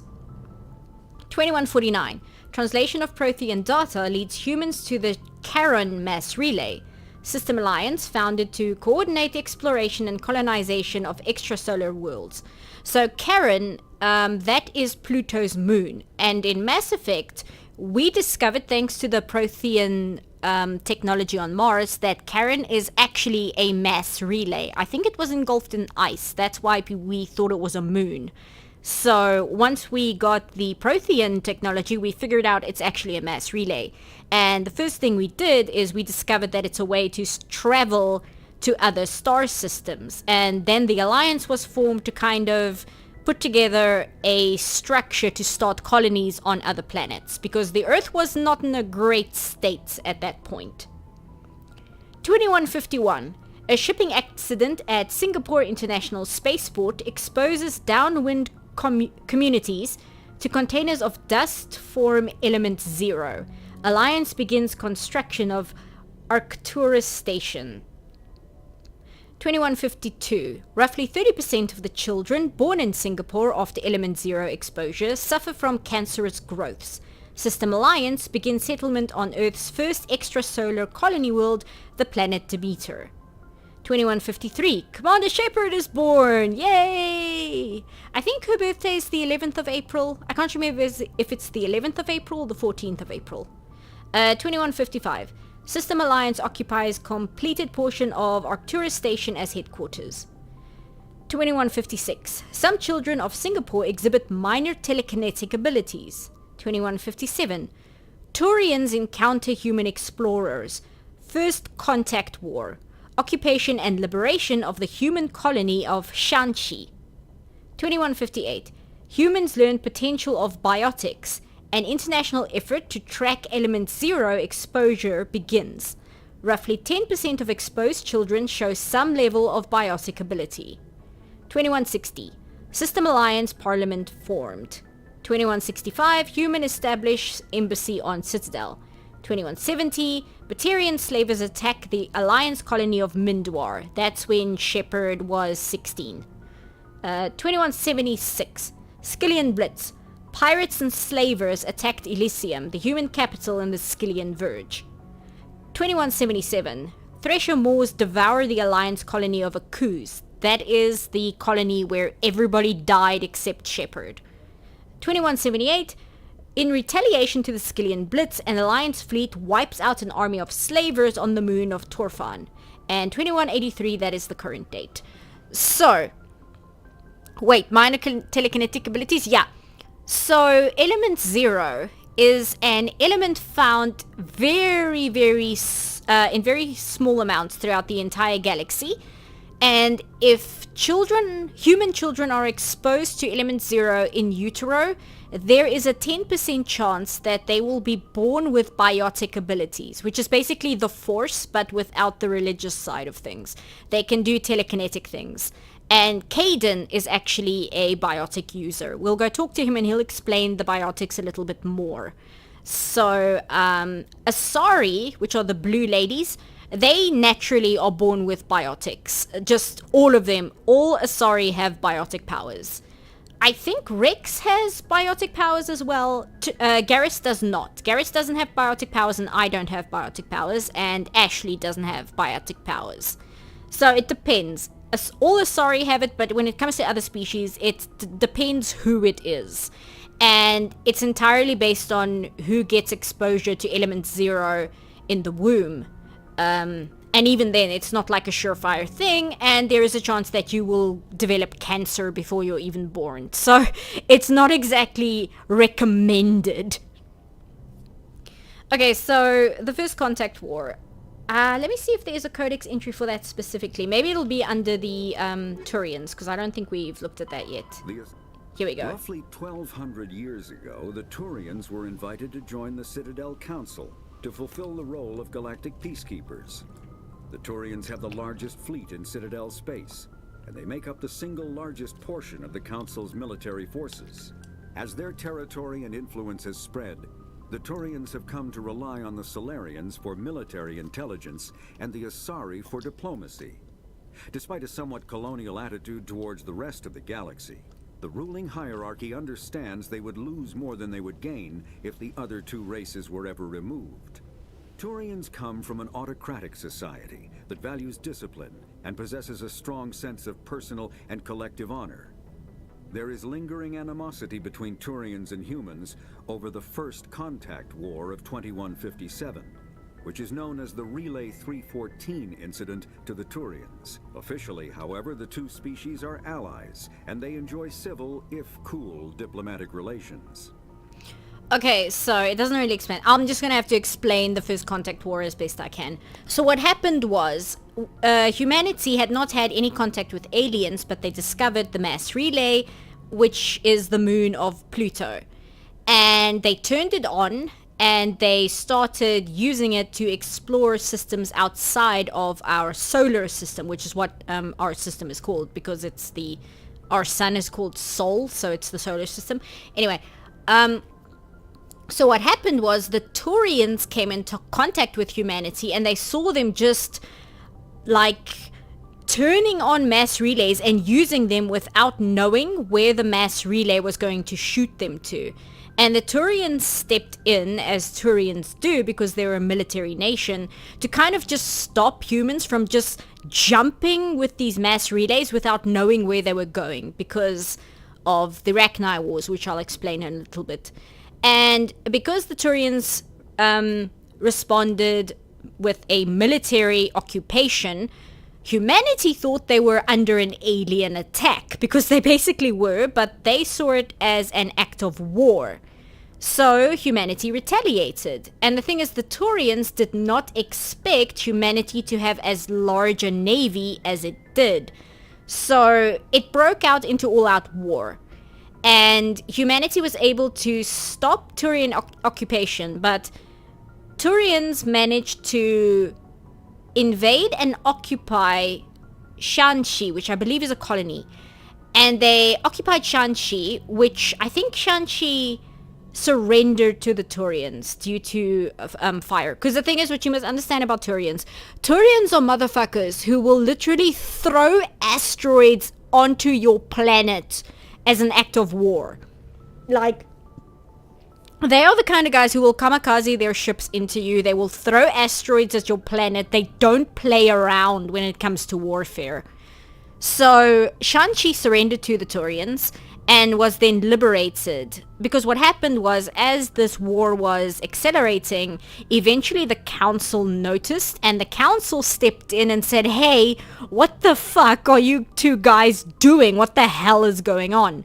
And that's kind of where it came out that this is a new species. They were using mass relays just willy-nilly. They were opening them up all over the place, not checking where it was connecting to, and we stepped in to stop them. And the humans were like, yeah, they stepped in to stop us with military strength. So the council basically just had to put out all these fires and clear up the confusion that was going on, and that's how both species are now allies. So this entire war happened because of miscommunication and misunderstanding. So, yeah, so that's the first contact war. Obviously, that's why the Turians referred to it as the Relay 314 incident. They don't even refer to it as a war. And one of the reasons they don't refer to it as a war is because they actually kind of got their asses kicked, which they did not expect, and it's really embarrassing for them. So they refer to it as an incident, whereas humanity refers to it as the first contact war. And that's kind of why Turians and humans, they're allies, they get along, but on a personal level, they tend to be very suspicious of each other. And the Normandy is actually a joint venture. The Normandy was designed both by humans and Turians. So the Normandy is kind of a bridge. It's a show of good faith between the two species that we're putting behind this giant misunderstanding behind us. We are allies now. Let's please stop being so suspicious of each other. Turians have a skill issue, yeah. We'll look at the other races later, and I'll talk about the Rachni Wars and such as well, but let's do that in a bit, because I don't want us to stare at a block of text the whole time. Okay, that's the comms room. Oh, can I inspect that? I can examine that. Yeah, that gives me codex. We'll go into the nitty-gritty of the codex after the stream as like a stream end.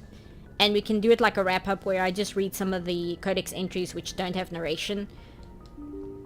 I wanted to do that last time, but I thought my laptop was bursting into flames, so I had to stop the stream rather abruptly, and I didn't get a chance to get to that. Let's see what Caden has to say, because I'm pretty sure everyone is going to want to talk to me. What is he even doing? I've never, like, what are you doing?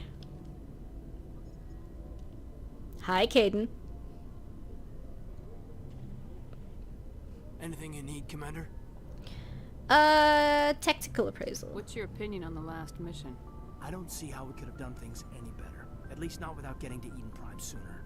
And we were on the scene faster than any other Alliance ship could have been.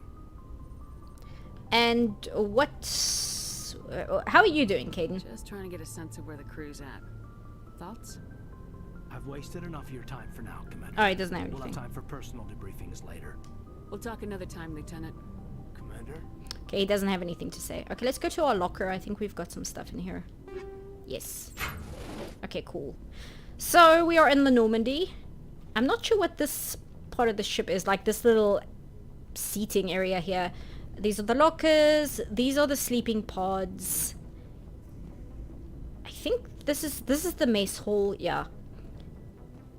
And this, let me just check. Yeah, this is the first aid. So we can talk to Chakwas. Yes, Commander? Is there something you need? How well do you know the Lieutenant? I'd never worked with him before this mission. But he has an impressive service record. Over a dozen special commendations. Tends to keep to himself, though. Maybe because of the headaches. It's not easy being an L2. What does that have to do with it? Well, most biotics now use the L3 implants. Lieutenant Alenko was wired with the old L2 configuration. Sometimes there are complications. What kind of complications? Severe mental disabilities, insanity, crippling physical pain. There's a long list of horrific side effects. Caden's lucky. He just gets migraines. How did you end up serving on an Alliance ship? I enlisted right out of med school. Earth always seemed boring to me. Too safe, too secure. I figured the colonies were teeming with exotic adventure.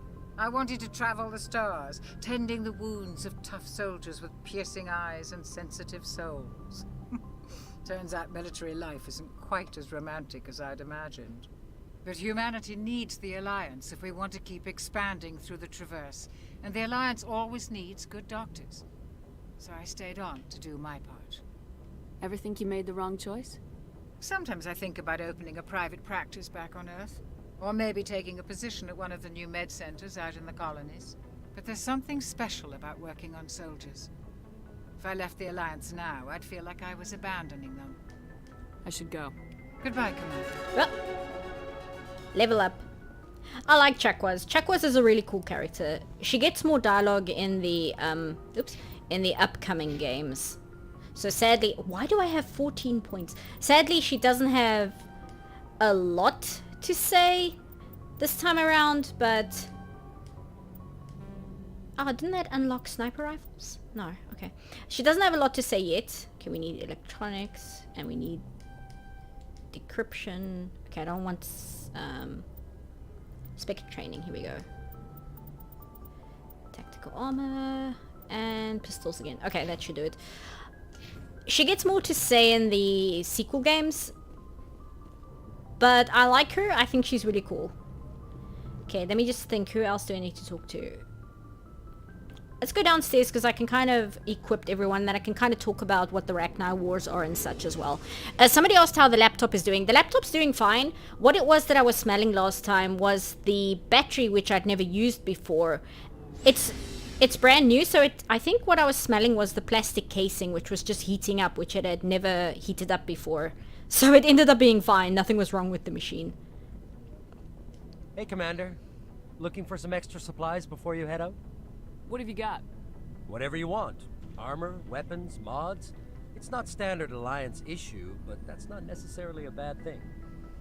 Well, as long as you don't mind paying for it. Why should I pay you for my weapons and armor?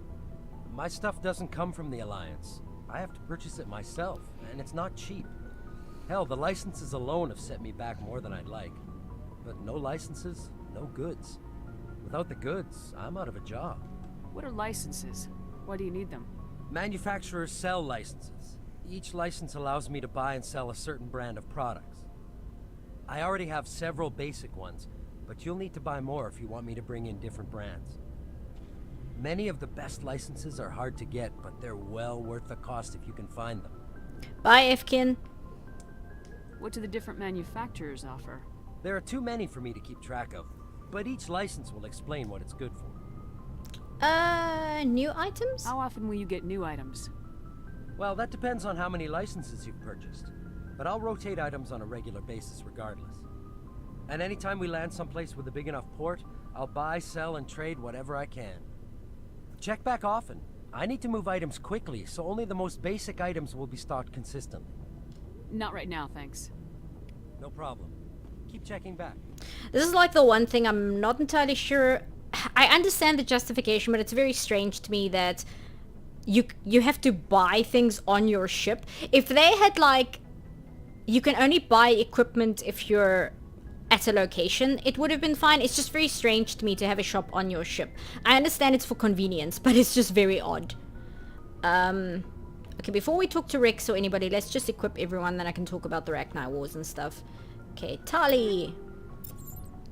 Okay, let's see. That's good. So what the Rachni Wars are is many thousands of years ago, the council was trying to expand council space. So they were doing what the humans were basically doing, which they would open up mass relays and they would just turn them on without knowing what its sister relay was opening up to. And what happened as a result, I might... yeah, I'll give that to Tali. And as a result, it opened up to a system where an insect race known as the Rachni lived. And the Rachni turned out to not be friendly. And how the Rachni work is, because they're an insect race, they work as a hive mind. So to kill the Rachni, you'd have to try and get to their queens, who live underground on their home planets. And the council was essentially fighting a losing war. And that is until they found this planet which had the Krogans on it, which is Rex over here. And what happened is they essentially uplifted the Krogans to be a spacefaring species so that they could use the Krogan to fight the Rachni. Because the Krogan have a very specific biology that makes them like really good for fighting the Rachni specifically.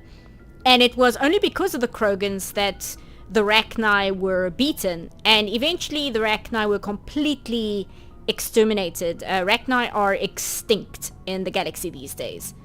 And so to thank the Krogans, the council gave them worlds to spread to colonize and expand their territory.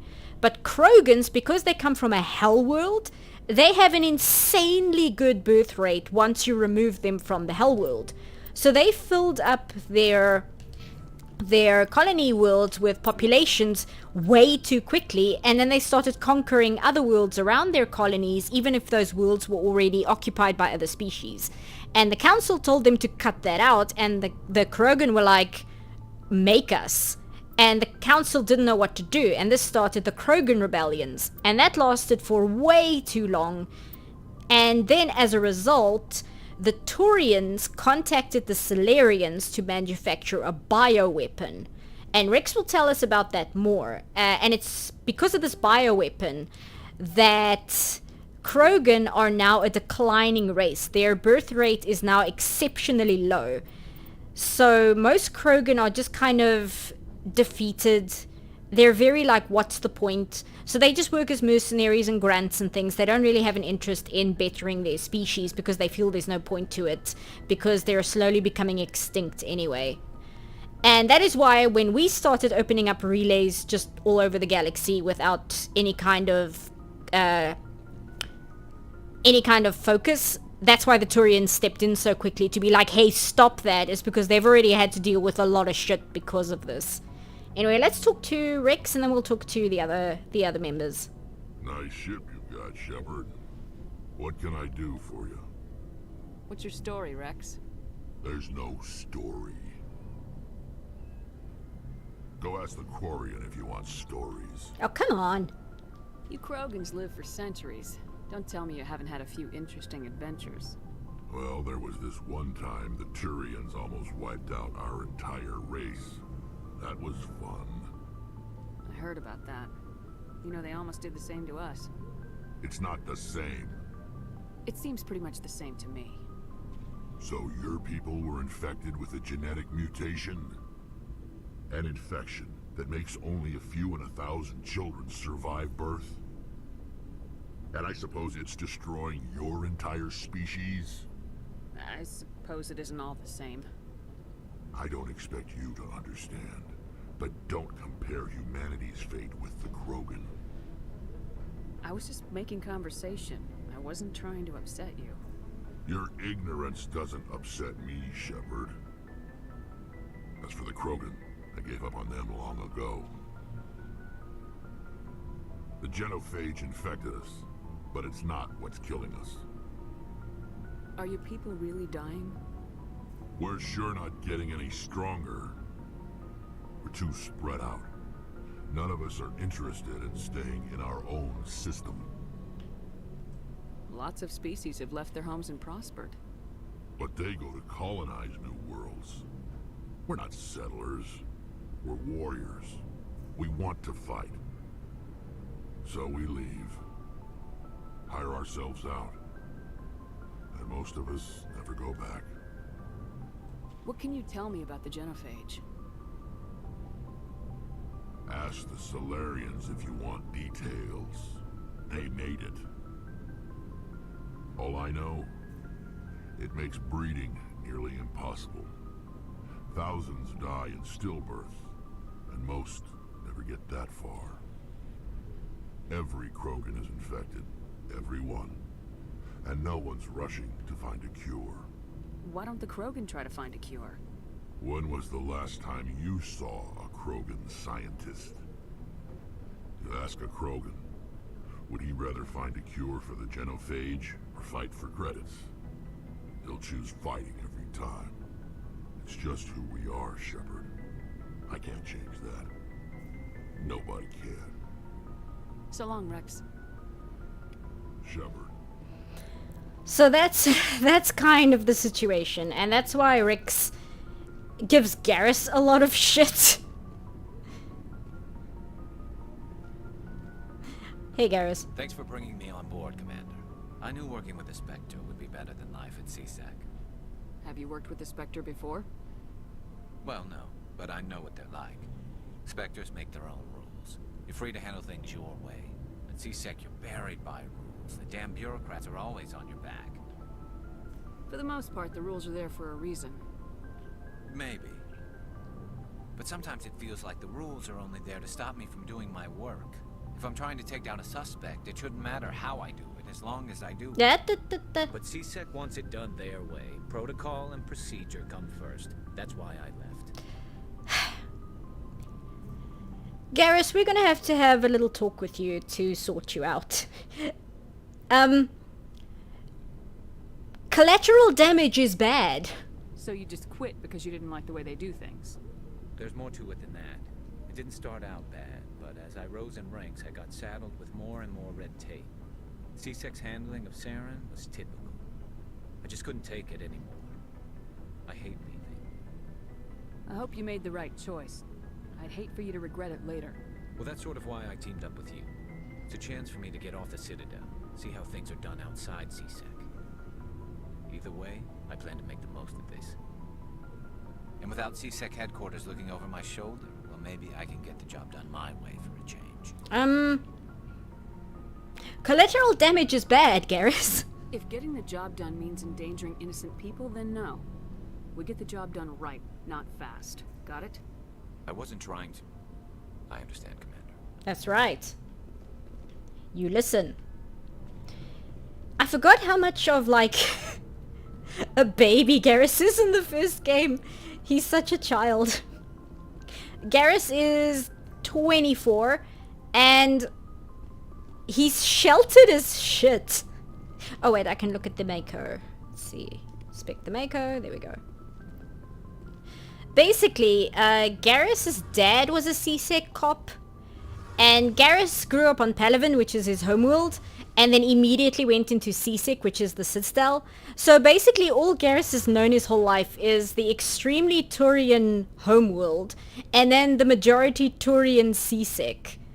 And he grew up with a cop for a dad. So Garrus has, like, I saw somebody on Tumblr describe it as government-funded schooling. But we'll sort him out. No worries. We'll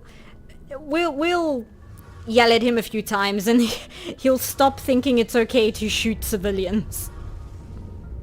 Oh, we haven't spoken to Adams yet. Hey, Adams. Hey, Commander. You know that Quarian Tali? She's been spending all her time down here asking me about our engines. He joined her for personal enrichment. Yeah, exactly. I'll tell her to leave you alone. What? No, she's amazing. I wish my guys were half as smart as she is. Give her a month on board and she'll know more about our engines than I do. She's got a real knack for technology, that one. I can see why you wanted her to come along. I didn't. That's so mean. I figured she'd be a real asset to the team. You've got an eye for talent, Commander. But but I'm guessing that's not why you came down here. Okay, we'll learn a bit more about the Normandy. Fill me in on the IES stealth system. How does it work exactly? You can't hide a ship out in space. They emit too much heat and radiation. Too easy for sensors to pick them up, unless you find a way to capture those emissions. So our stealth systems trap the energy we give off in storage sinks built into the ship itself. No emissions to give away our location. Eventually the sinks have to be vented. More than a few hours silent running and they overheat. Cook us inside our own hull. There's no way for anyone to detect us? A visual scan can still pick us up. Anyone looking out a window can see us plain as day. But you have to be pretty close to get an actual visual out in space. Most vessels rely on scanners. As long as the stealth systems are engaged, they can't see us. Not unless we accelerate to FTL speeds. Why doesn't it work with faster-than-light travel? Cranking up the FTL blue shifts our emissions, pushes them into frequencies too high to capture in the sinks. As soon as we make the jump, it's like setting off a flare. Sensors can pick up our location whenever we enter or exit FTL flight, but for short-range missions, our stealth systems are amazing, and we've got the only one. I want to know more about the Normandy. She's the best ship I've ever served on, probably the fastest vessel ever designed, and she's the only one using the new Tantalus drive core. What's so special about the Tantalus drive core? Proportionally, it's about twice the size of any other vessel. Not only are we faster, but we can run at FTL speeds longer before we have to discharge the core. Where else have you served, Adams? If you name a class of Alliance ship, I've probably served on it. Everything from dreadnoughts and carriers right down to frigates like the Normandy. My last assignment was on the Tokyo, only a cruiser, but she was a good ship. Couldn't hold a candle to the Normandy, though. Carry on, Adams. Aye, aye, Commander.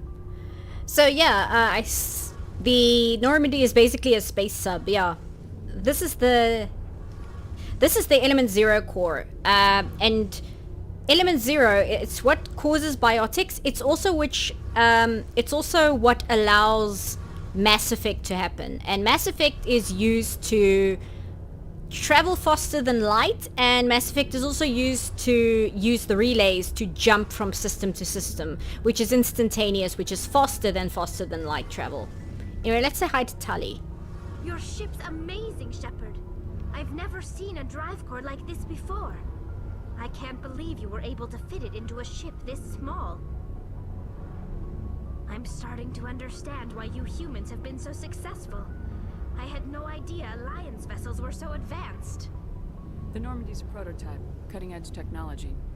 A month ago, I was patching a makeshift fuel line into a converted tug ship in the flotilla.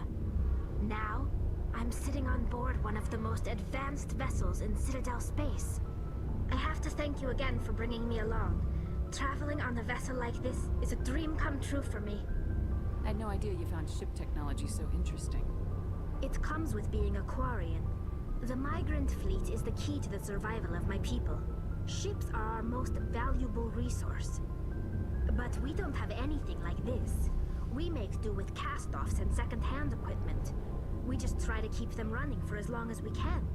Some of the fleet's larger vessels date all the way back to our original flight from the Geth. I can't believe your fleet's still using ships that are 3 centuries old. They're constantly being repaired, modified, and refitted. They aren't pretty, but they work. Mostly. We've tried to make ourselves as independent as possible on the flotilla. Grow our own food, mine, and process our own fuel. But some things we just can't make on our own. A patch to maintain the hull integrity requires raw materials we just don't have. That's why our pilgrimages are so important. Tell me about your people. Our lives aren't easy. Resources are scarce, and we are constantly on the move. Everything we do must in some way contribute to the continuation of the migrant fleet. There are 17 million Quarians in the flotilla, and each of us relies on the others for survival. The bonds among my people are strong.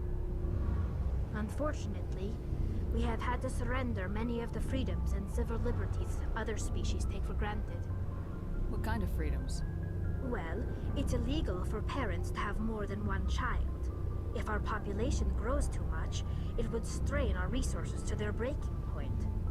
Of course, we also can't allow our numbers to become too few. If our population is in decline, the rule against single births is temporarily repealed. In extreme cases of population decline, incentives are even offered to encourage multiple births, though the Conclave hasn't had to take such measures in nearly a century. That's your government. The Conclave is our civilian branch of government. Each ship can elect a representative to serve on the Conclave and make decisions that affect the fleet as a whole. On matters that affect an individual ship, however, the captain has the final say. It's a tradition that dates back to the early days, when the fleet was governed by martial law. Fortunately, most captains nowadays are smart enough to have an elected council from their crew to give them advice and guidance. So the ultimate power rests with elected officials? In practice, the Conclave and the respective council for each ship tend to set the rules that govern our daily lives. But in theory, we are still under military jurisdiction. The 5 top-ranking military officials in the fleet serve on the Admiralty Board. These 5 have the power to overrule any decision by the Conclave in case of emergency. To do so requires unanimous agreement among the Admiralty, and they can only do this once. After that, the entire board must resign their posts. It's a safeguard that served us well. In nearly 3 centuries, the Admiralty Board has only overruled the Conclave 4 times. Okay, so that's the Quarians. I see people saying, some people are saying it's like China, some people are saying she sounds rather Slavic. I've always thought the Quarians are, I don't want to say they're based on, because they're their own thing. I don't think any of the alien races are based on a specific human thing or real world thing. But she always struck me as, the Quarians struck me as always being kind of like the Bedouin. Like, that's kind of the vibe I get from them. Maybe it's just because they're nomadic, but because they are so specific on resources and such, that's why it makes me think of them as like the Bedouin or something like that. Anyway, tell me about the Geth. Oh, if you weren't here last time, the Quarians, the reason why nobody really likes them is because they built the Geth, who are the artificial creatures, I don't want to call them robots, who are currently working for Saren and attacking human colonies. I want to know more about the Geth. I doubt I can tell you anything you don't already know. It's been almost 3 centuries since they drove my people into exile. All I know is the story of their origins, what they were when we created them, and how they turned on us. Interesting. The Geth were originally created to serve as an automated manual labor force. Initially, their intelligence was as limited as any VI. Over time, we made small modifications to their programming to allow them to perform more varied and complex tasks, bringing them closer and closer to true AI status.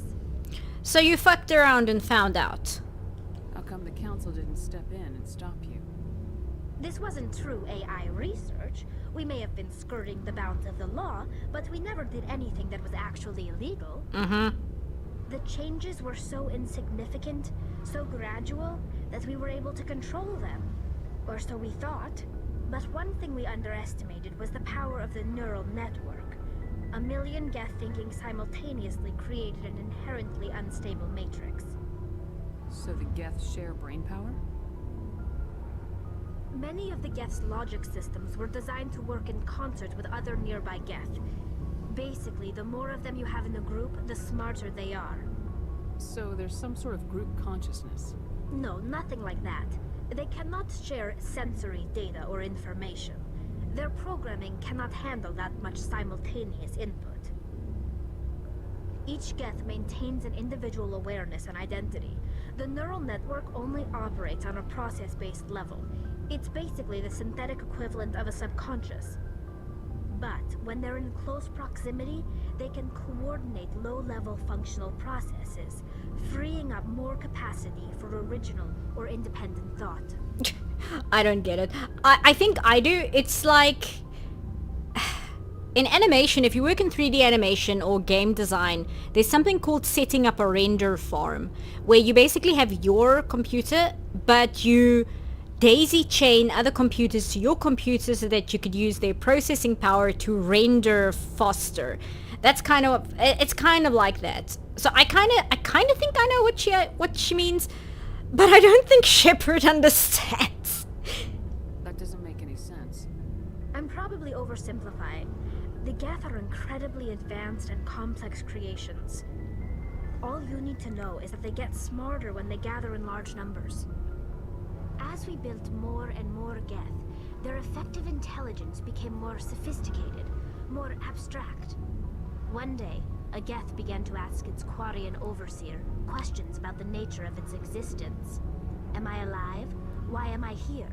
What is my purpose? As you can imagine, this caused a near panic among my people. I don't see what's so bad about those questions. The Geth were created to engage in mundane, repetitive, or dangerous manual labor. That's fine for machines, but it won't satisfy a sentient being for long. The Geth were showing signs of rudimentary self-awareness and independent thought. If the Geth were intelligent, then we were essentially using them as slaves. It was inevitable the newly sentient Geth would rebel against their situation. We knew they would rise up against us, so we acted first. A general order went out across all Quarian-controlled systems to permanently deactivate all Geth. The Geth responded to this order violently. So once again, you fucked around and found out. Hey, you can't blame them for fighting for their survival. We had no other choice. The Geth were already on the verge of revolution. By acting quickly, we had a chance to end the war before it began. The hope was that most of the Geth would still be little more than machines, incapable of organized resistance. But they had progressed much further than anyone anticipated. The war was long and bloody. Millions upon millions of Quarians died at their hands. In the end, we were forced to flee our own homeworld. We feared the Geth would pursue us, but they never came beyond the Veil. Now we drift through space, exile, searching for a way to reclaim what was once ours. Yeah, Tali, I love you, but you were kind of in the wrong in this situation. It's hard to feel sorry for you. Your ancestors tried to wipe out another species. We made a mistake when we created the Geth in the first place. But we did not make a mistake when we went to war against them. No, you did. If we had not acted, they would have wiped us out. They're a synthetic life form. They have no use for organics. None. Why do you think they cut themselves off from the rest of the galaxy? Why do you think they've killed every organic being who's ever tried to contact them? The origin story of the Geth sounds like an Isaac Asimov novel. It does, because Isaac Asimov has always said that if there should be a conflict between artificial and organic life, it would be the organic life that fires the first shot. They didn't kill Saren. What does that tell you? The Geth are not innocent victims in all this. They're the enemy. They want to destroy us. Not just the Quarians. All organic life. That's why they've joined up with Saren. And that's why we have to stop him. Let's talk about the pilgrimage instead, because I don't really have the opportunity to tell Tali what I actually think of the whole Geth situation, but I think if I did, she would get really angry with me. I want to know more about the pilgrimage. When my people reach maturity, we leave our birth ships and seek acceptance with a new crew. It's necessary to maintain genetic diversity among the fleet. But no ship wants to accept someone who will be a burden on them. So, to prove our worth, we embark on a pilgrimage. We set out alone, leaving the flotilla and our families behind us. We only return once we have found something of value we can bring back to the fleet. This is presented as a gift to the captain of the respective ship we wish to join. If the gift is accepted, we are welcomed into the crew. Can a captain choose to reject the gift? That doesn't happen often. Most captains are eager to increase the size of their crew. It increases their own standing in our society. Even when the gift is not particularly valuable, the captain usually accepts it out of a sense of tradition. However, there is a stigma to presenting a substandard gift. It's not the best way to make a good impression on a new community. Most pilgrims don't return until they find something worthwhile. I can't believe they just send you off alone. It's not like they just cast us out. Before we leave, we are given lessons in how to survive outside the flotilla, and given gifts to help us on our journey. We also receive implants to fight off sickness and disease. Generations of living in an isolated and highly controlled environment have left our immune systems weaker than most. By the time we leave the fleet, we are well equipped for the pilgrimage. This is a rite of passage for all Quarians. If it were dangerous, our numbers would suffer.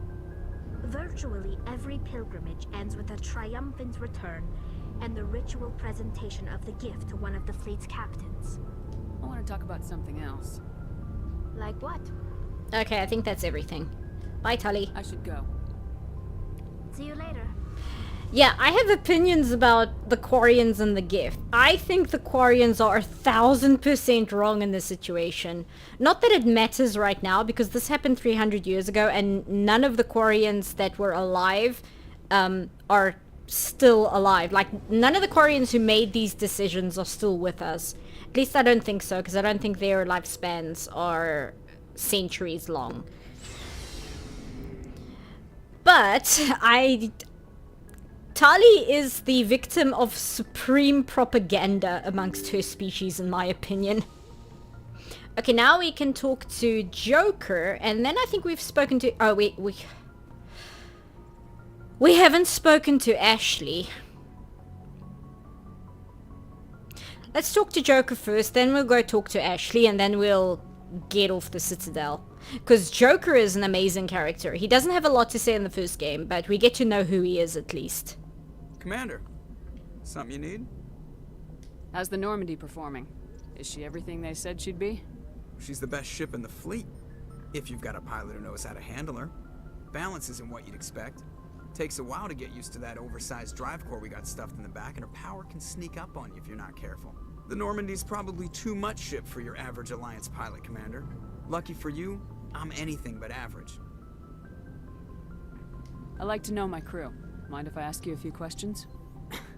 I can see where this is going. You did a background check on me, didn't you? Well, I'll tell you the same thing I told the captain. You want me as your pilot. I'm not good. I'm not even great. I am the best damn helmsman in the Alliance fleet. Top of my class in flight school, I earned that.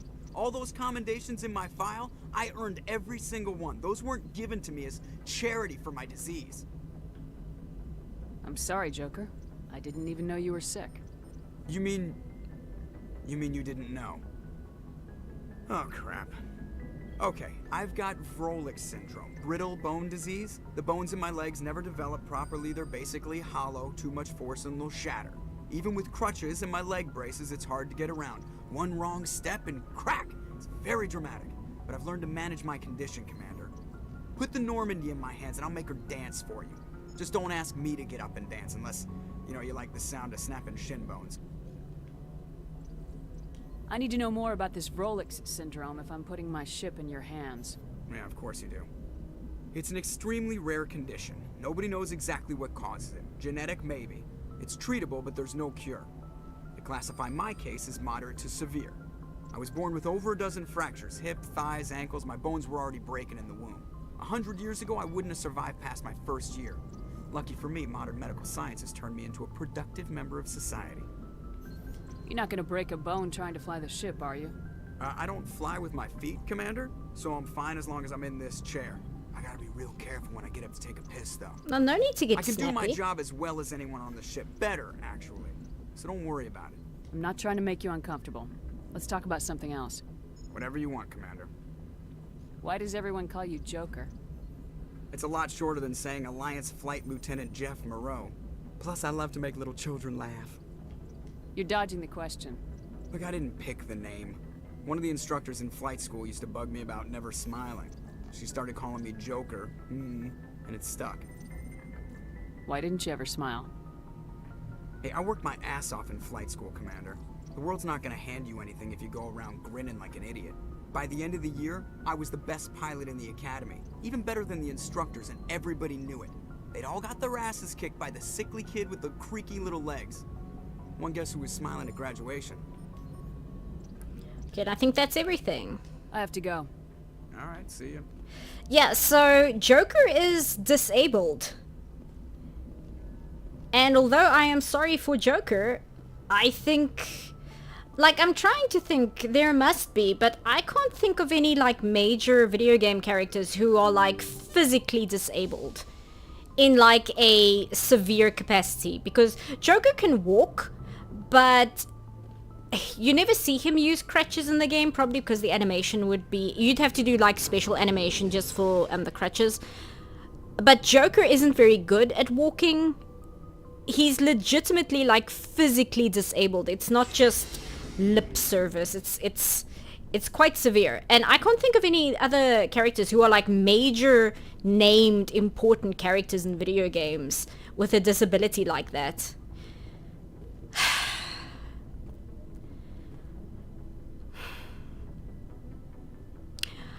Hi, Ashley. Commander? What's your opinion of the last mission? Kinda wish you'd got there sooner, Commander. No offense, I appreciate the rescue. I just wish... You wish we'd been able to save the rest of your unit.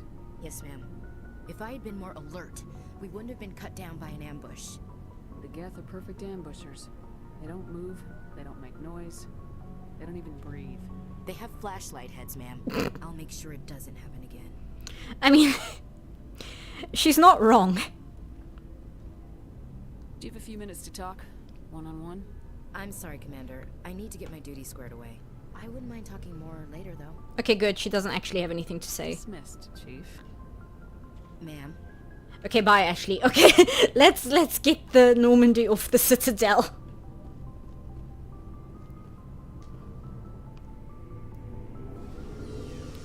Duster from Mother 3 has a similar situation with his leg. All of his walking animation shows he has a limp too. Oh, yeah, you're right. I forgot about Duster. Okay, finally, let's get this show on the road. I'm so glad I didn't have to speak to Ashley and, like, hear her opinions. We will eventually. I'm just not in the mood for it right now. Okay. So, if you've never played Mass Effect, I'm about to show you how the space travel works. But first we're going to read the codex, or the info for the Citadel. And yes, I am going to read the info for every planet we see, because even the ones you can't go to have exceptionally interesting lore to them, which actually, like, has purpose to it. Supposedly constructed by the long-extinct Protheans, this colossal deep space station serves as the capital of the Citadel Council. Gravity is simulated through rotation and is a comfortable 1.02 standard Gs on the wards and a light 0.3 standard Gs on the Presidium ring. Okay, then total length, almost 45 kilometers, good lord. Diameter, 12 kilometers. Population, 13.2 million, not including keepers. Okay, we don't need the weight. So this is how the travel system works. So this is the Citadel. This is how we jump from system to system within a cluster. There aren't any other systems within this cluster. This is how we jump from cluster to cluster within a nebula. And this is the galaxy. Okay, what do we have? This is DLC, so we're not going to do that right now because it's quite long. I'm gonna get Liara first. So I'm just thinking if there's anything else we need to do first. Oh, this line here, this is what the Mass Effect, this is what the mass relays do. You can see the mass relay from the Citadel jumps to asteroid X57, which jumps to the Hades Gamma system, and that jumps to the Gemini Sigma. Not system, cluster, sorry. What's a kilometer? I'm not sure what the difference is. I think a mile is like 2 point something kilometers, I'm not sure. Anyway, I was thinking of doing Liara first.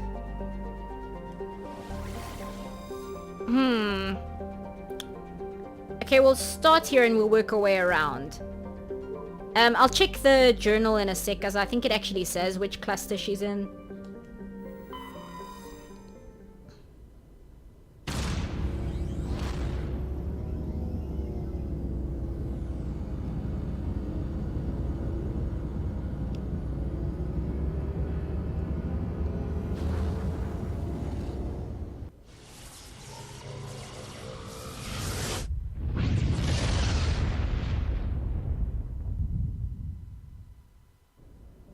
Okay, we are on how do you say that? Macedon? Macedon? Let me check the journal first though, because I think the journal actually says where we can find Liara. Okay, Artemis Tau. Explore the uncharted worlds of the Artemis Tau cluster to find Liara T'Soni. Okay, they don't actually say which cluster she's in. Oh, we have to pick a planet. We can't just hang out in space and leave the airlock. Okay, let's start with the outer planet, this one. Fargalus. Fargalus is a standard hydrogen-helium giant, gas giant with an abundance of airborne hydrocarbons. Okay, nothing interesting there. Do we have any asteroids that we can scan? Ah, yes. Okay, it's just...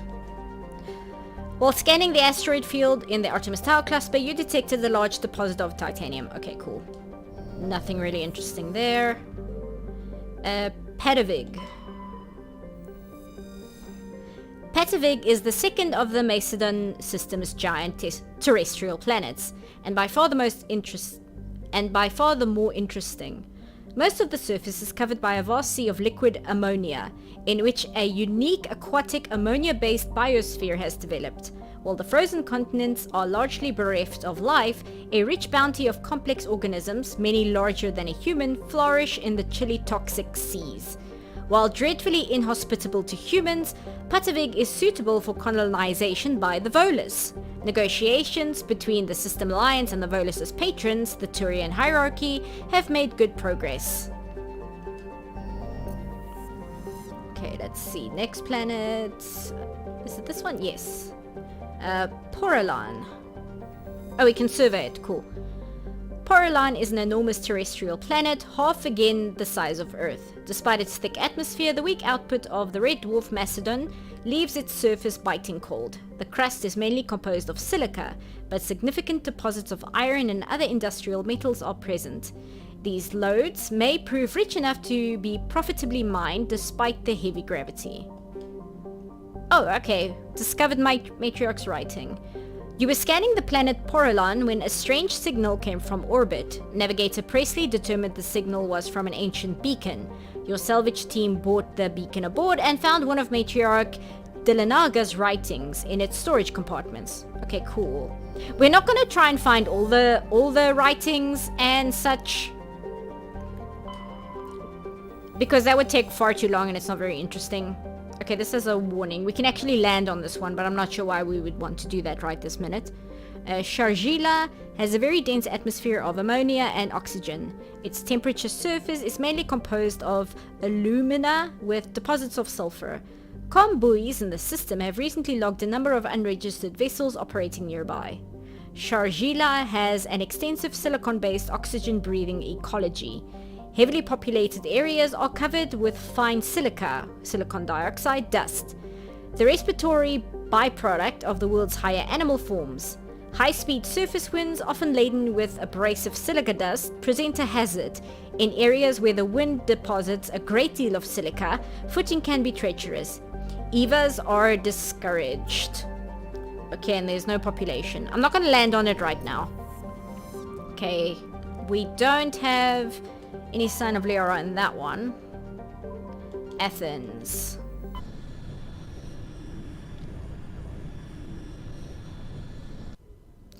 Okay, same thing. Pharos. Distant Pharos has seen only a cursory examination by an unmanned probe. It has trace atmosphere of nitrogen and argon. Its surface is mainly composed of tin with deposits of carbon. Deeper craters have been partly filled with ice, suggesting there may be a significant amount of water locked up beneath its frozen surface.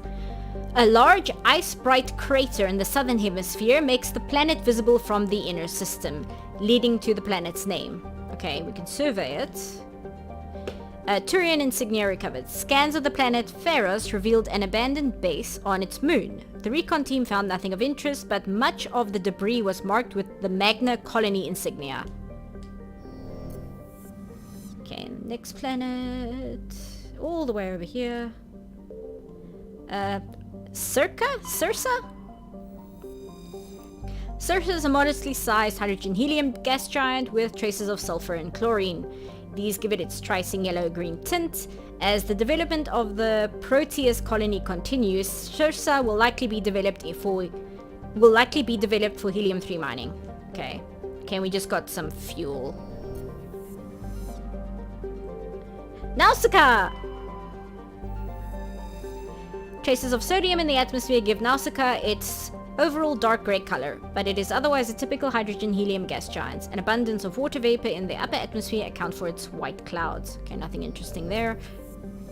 Do we have any asteroids here? No. Okay. Proteus. Like the Hanar homeworld, Proteus has more than 90% oceanic cover. The incredible heat thrown off from Athens raises global humidity to 100%, creates constant cloud cover, and powers colossal typhoons that rage across the surface year-round. Hot, humid, and storm-racked, the Proteus' rare combination of oxygen, nitrogen, atmosphere, and carbon-based biosphere nevertheless recommend it for colonization. A pilot program is studying the possibilities of colonies below the ocean surface, safe from the worst effects of the weather. Colony founded 2179, population 12,470. Interesting. Okay, we just got some free fuel. Salamis. I know that it's Salamis, it's not. Hey Rank. The geological properties of Salamis, I'm going to call it Salamis. The geological properties of Salamis have been scanned from orbit, but little else is known about it. Due to its thick carbon dioxide atmosphere and proximity to the energetic star Athens, the equatorial daytime temperatures have been known to turn the surface molten. The crust is composed of iron with deposits of platinum group metals. Okay, nothing really interesting going on here. Did I do... Yeah, I did Proteus. And I did... Okay, so we did everything here. Okay, next one. Knossos.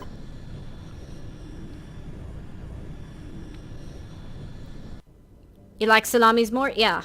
You can't give me a name like that and expect me to call it anything else but salamis. Arcanes. A small hydrogen-helium gas giant, Arcanes has been developed as a full-featured, if modest, stopover for ships hauling refined materials from Therum. In addition to a powerful magnetic field to dump drive charge, Arcanes has a largely automated infrastructure of helium-3 refining and how do you say that? Deuterium mining on its many water ice moons. Okay, we just got some fuel. Basically, your drive stores up... Oh, there's an asteroid. Just scan it.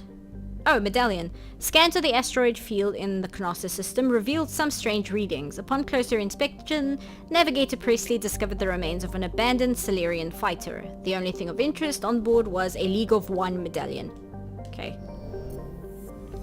Your drive core stores heat, I believe what it is, so, and then you dump it when you go past a large gas giant, basically. Armeni is a terrestrial world with an unusually thin atmosphere of krypton and xenon. Its surface is composed of silica with deposits of carbonaceous materials. The initial flyby probe of Armeni detected multiple areas at the equator with oddly regular surface protrusions. Closer investigation revealed these are millions of elaborate crypts a few meters below the surface, left by a long extinct spacefaring species called the how do you say that? Ziof. I have no idea how to pronounce that. Many human universities wish to perform archaeological excavations. Council law holds grave sites as sacrosanct, however, and the matter has been tied up in court for a decade. Yeah, I don't know why you would want to excavate it. I mean, it's cool, but is there a specific reason why you want to excavate it specifically? Zakros. Zakros is a terrestrial world with a nitrogen-methane atmosphere containing trace amounts of hydrocarbons. Its frigid surface is mainly composed of water ice and hydrocarbon slush. Most of the surface is solid enough to support the full weight of a landed ship. If approach is necessary, use shuttles or keep the ship's Mass Effect envelope up. Oh, it's not solid enough to support the weight of a landed ship. Okay, that makes more sense. Therum. Oh, we can land on Therum. Oh, here we go. Therum is a distant but rich industrial world claimed by the Human System Alliance. Its plentiful heavy metals have fueled the recent manufacturing boom on Earth. Core samples rich with the fossils of simple silicon-based organisms indicate Therum was more hospitable in the past than it is at present. Perhaps this explains the many Prothean ruins dotting the surface, most of which have been looted by mining corporations. Colony founded 2167 and population 34,000. Okay, so this is where we're gonna find Liara. Maybe like Zay off? I guess so. Okay, we want Garrus. And I think I'll bring Rex. Yeah.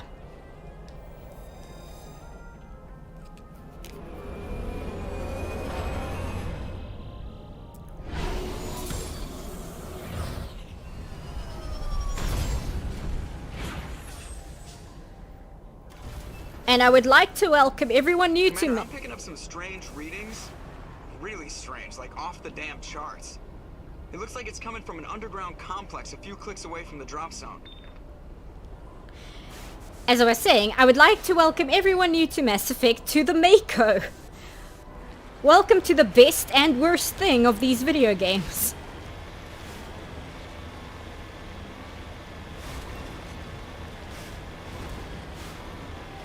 So what type of game is this? Adventure mixed with 3D person shooting? Kind of.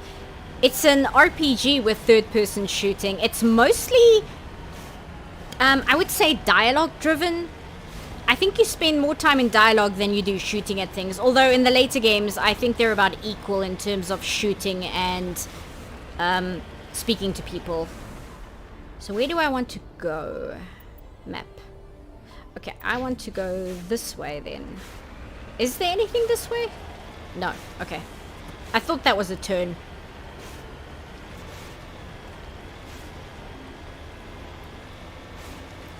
Yeah, I don't pay attention to voice actors. Like, I genuinely don't. I like to engross myself in the world and the characters. I don't like thinking about like what actor did what role, because that completely breaks immersion for me. I'm really not into that kind of thing. It drives me crazy when I watch people watch Avatar for the Avatar: The Last Airbender. Oh, hold on. Oh, okay, hold on.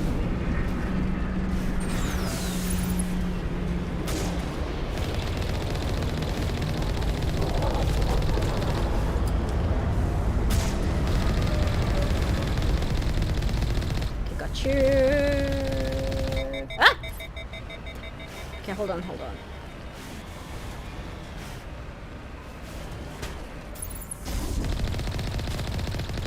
Okay, gotcha.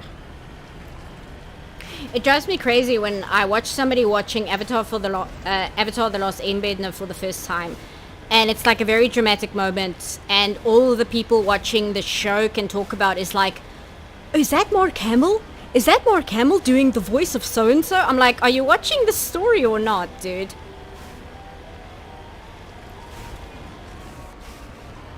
Oh, we've got a lot of Geth. Only a fool punches an apple in the mouth.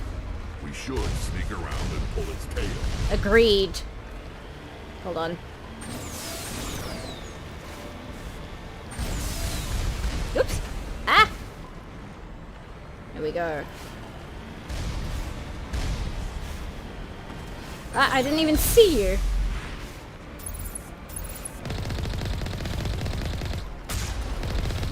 Okay. Oh, I love the Mako. It steers like shit.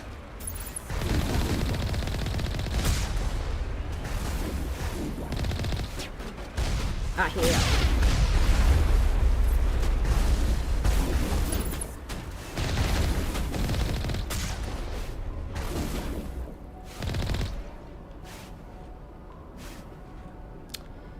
Okay. Is that everyone? Ah, no it's not. Okay, is that everyone?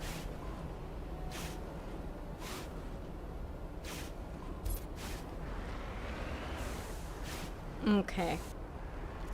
I think it's safe to exit. Area secure. Okay, so we need to open the shutters, but I don't want to open the ones to where we just came around, because then we're facing turrets for no reason. Oops. Oh wait, no, I do want to give squad points. Okay, okay, I want to... There we go. Finally. Okay. Give you some armor and some decryption. Okay, assault rifles, please. And shotguns. And armor. Thank you. Warp. Barrier. And we'll just put the rest in here. Okay.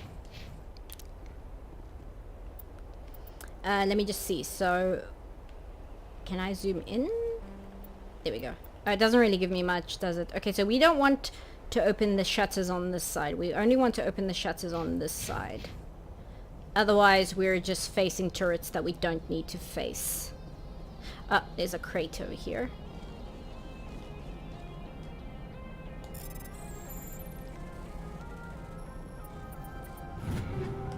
Grab some of that. Okay, so yeah, we only want to open these shutters. We don't want to open those. If I remember correctly. Can I use this for cover? No, I can't. Okay, so we're just gonna have to face. Oh, there's nobody here. Interesting. Nobody here. So the controls must be on the other side.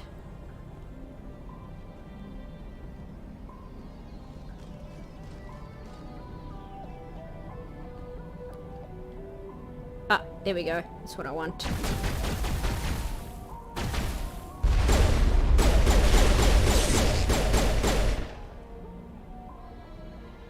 Okay.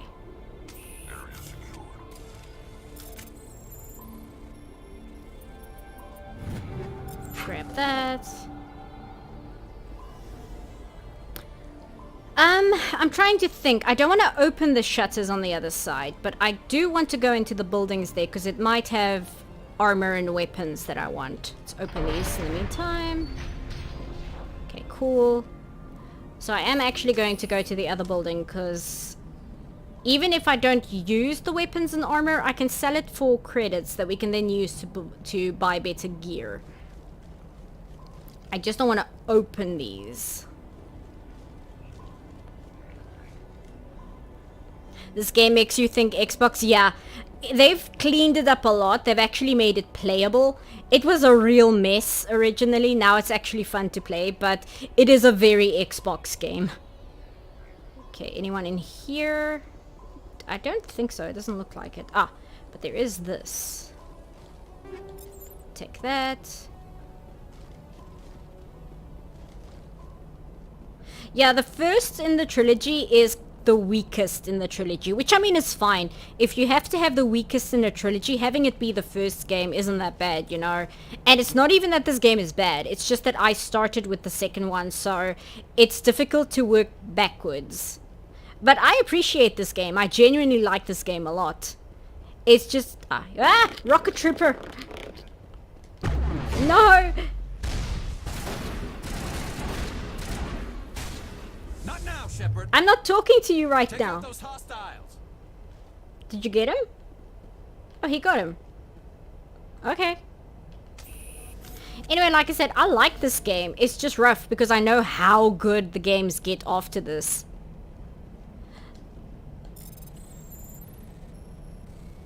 Come on.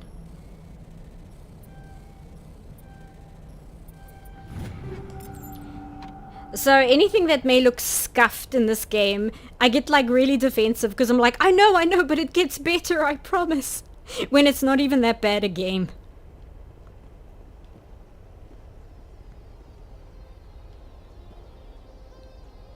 Okay, that's where we came in. Those are the shutters. We checked out that. I think that's everything. Okay, I think we can get going. If I missed something, it's not the end of the world, because it... That's it. Bag 'em and tag 'em. Yes. It's not the end of the world.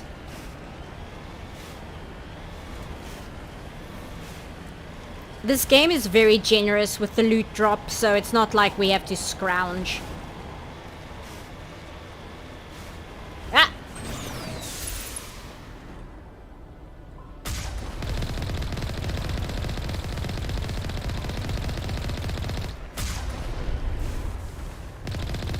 Okay, gotcha.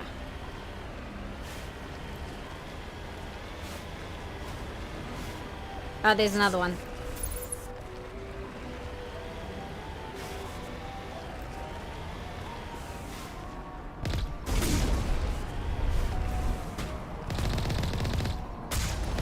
Okay.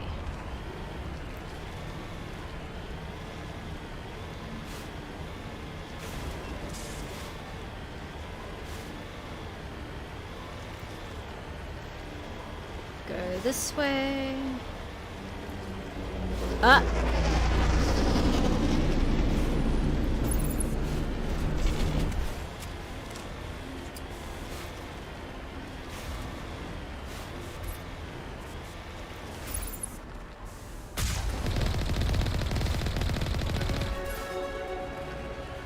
Level up. I'll deal with that later. Oops! Miss.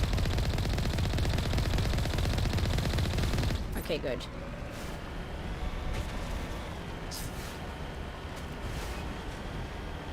I totally get... Oops! Sorry. I was reading chat.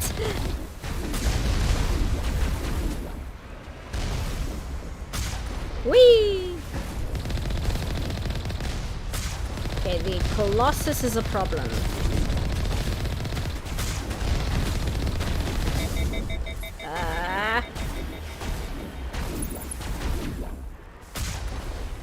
Okay. Phew. Hey, who's shooting? Was it you? Okay, whatever.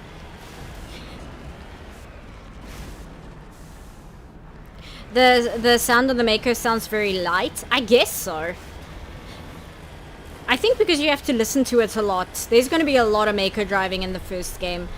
So they didn't want it to be too overpowering, because otherwise you're going to have to listen to just this roar in your ears for an insanely long time. Okay, I see you. Where are you?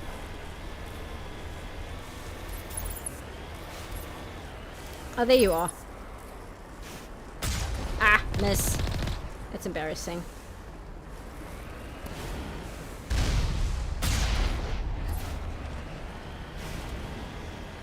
There he goes, off into the lava.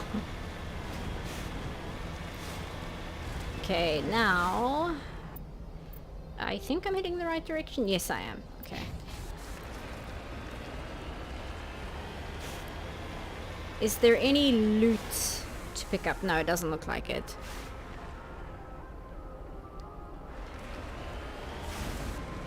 The handheld weapons are louder than anything else in the game and you hate it.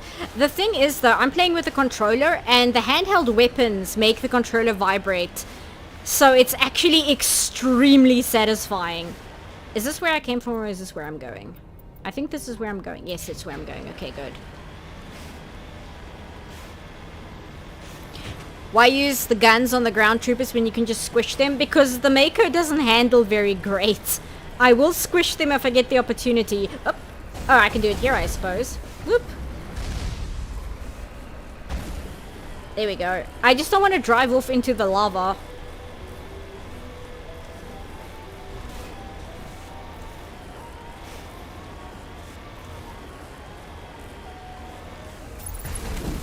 Plus, if you shoot them, they go flying off into the stratosphere.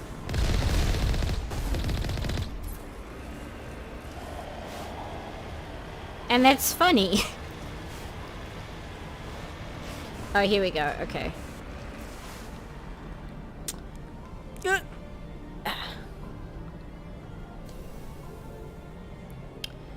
Okay, moving forward.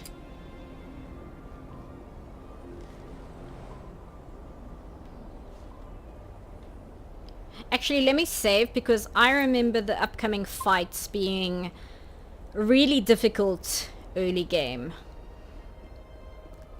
In fact, let me... Okay, armor piercing rounds, radioactive rounds. Let's see. Let's use this.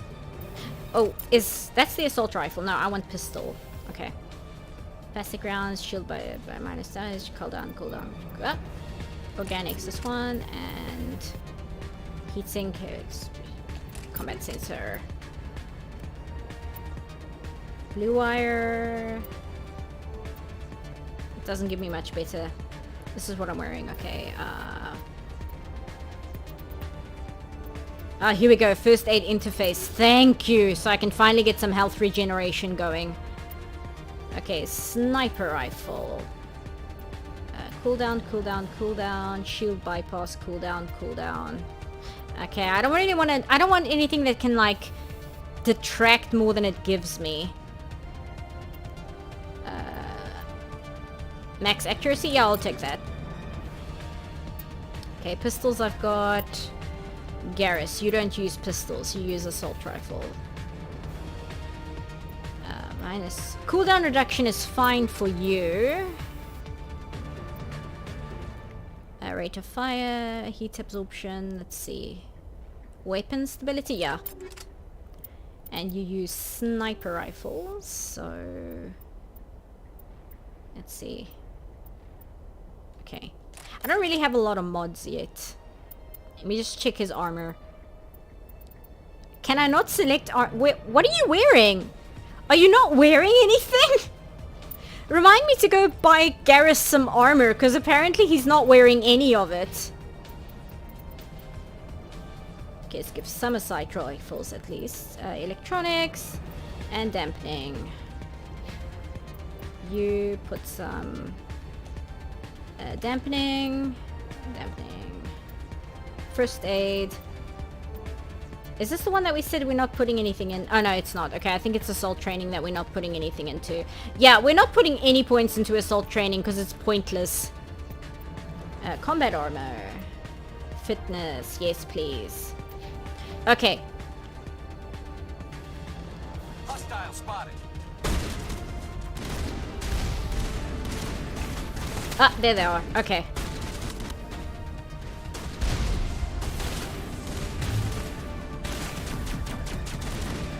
They're in an awkward spot.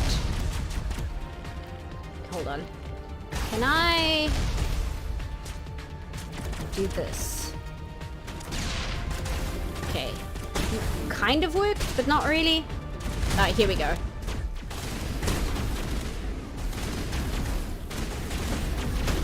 Garrus, you're in the way! Good lord. What a shit show. Here we go, okay.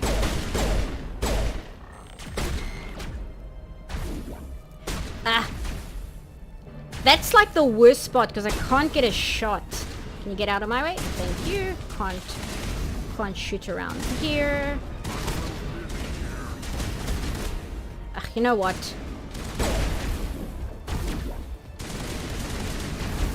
I've had it with you. Okay.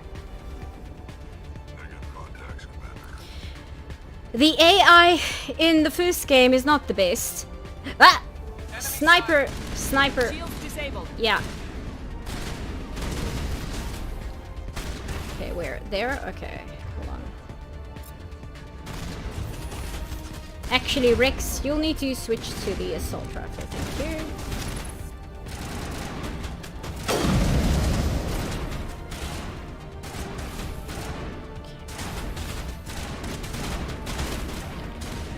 Was that the only sniper? I think so.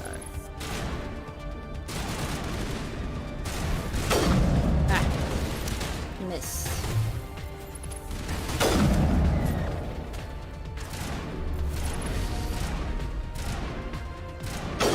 Okay.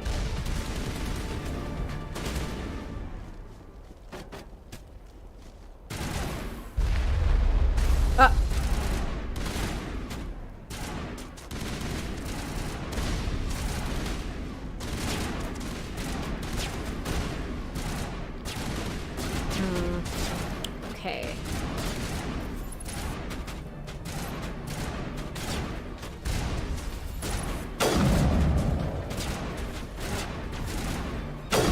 Oh, come on. There we go.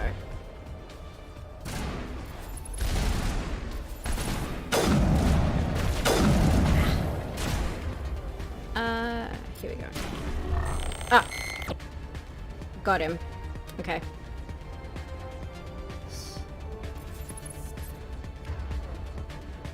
Pistol.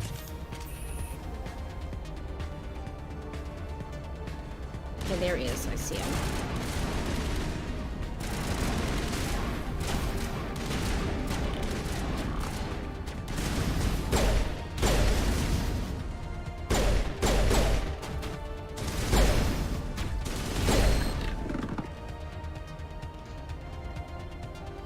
I saw a review of the Legendary Edition that was like, oh, they fixed the AI, but there's only so much you can do with the first game.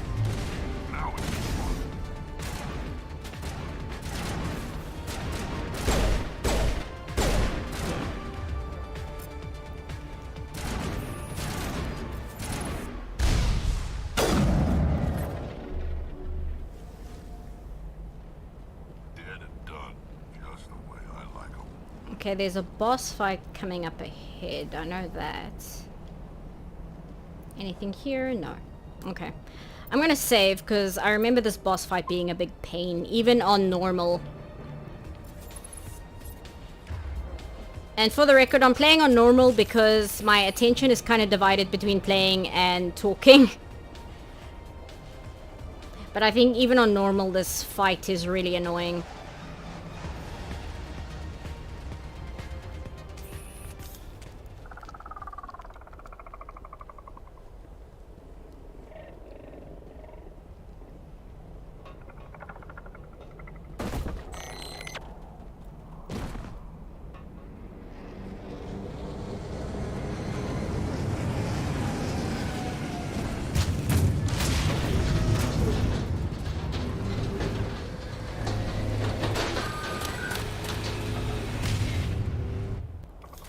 And that's why it's annoying. Not now, I'm not talking to you! Okay, hold on.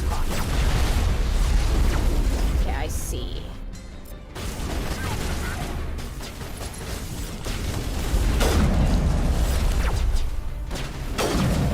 Come on. Gotcha.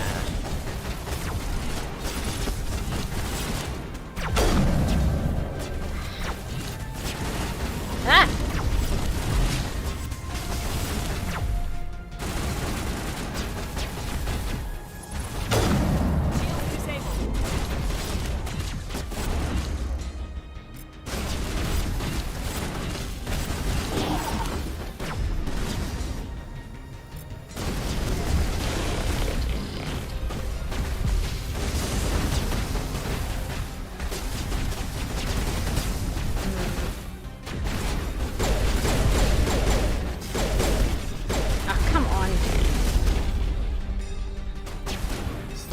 Down. Oh, come on, what are you doing?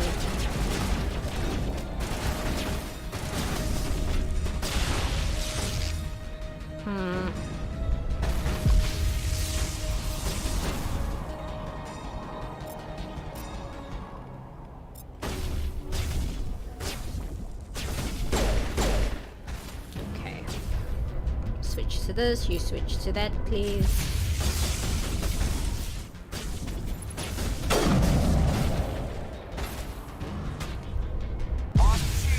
Yep. Okay. The problem is we've got this shock trooper here that's just camping. And it's driving me crazy because it means I can't advance. There we go.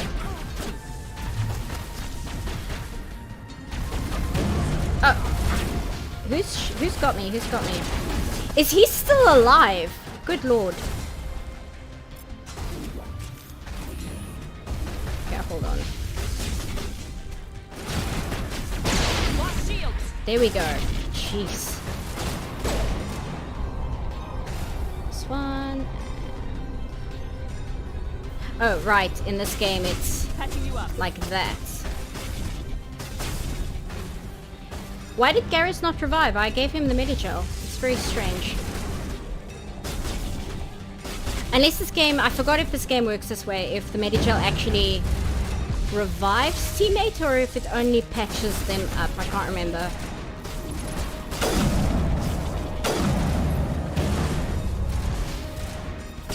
Get down! Okay, I'm gonna have to get closer. For heaven's sake. Okay.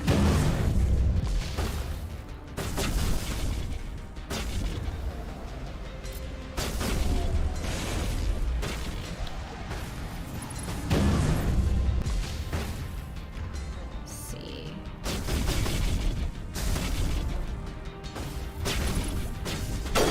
Okay, take you down.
No more mines, okay. Still gearing up. Sabotage, I think, might work. Okay, it's worked a little bit. Dampening? Okay. Oh, he's got a guy behind him. Okay, I see. Ah! Get you in a sec.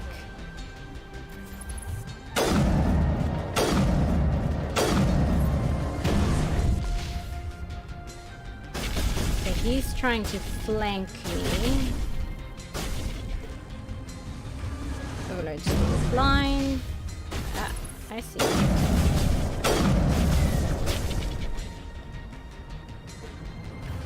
Overload still offline.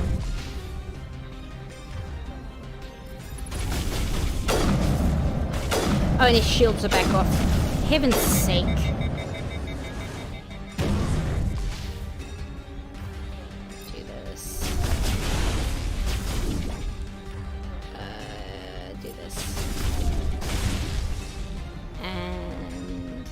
Still fine.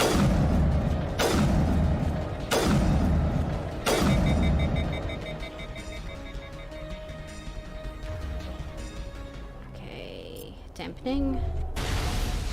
I need those shields down.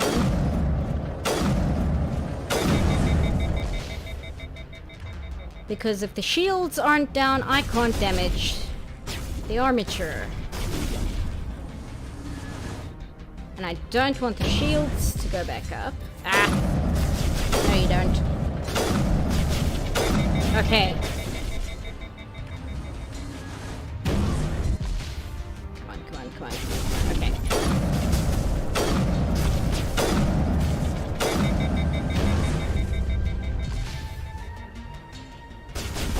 Come on, waiting, waiting. There we go.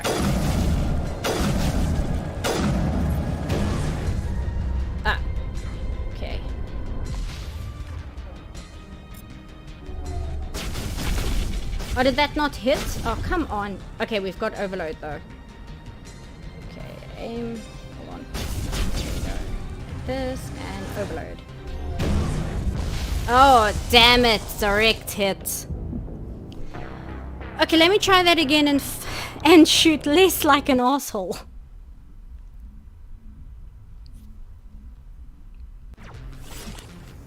Okay.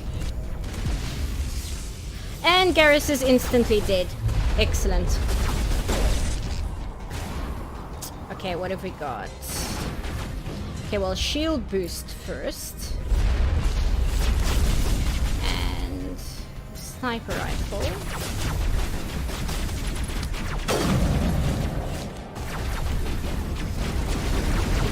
Ah! Okay, you got him.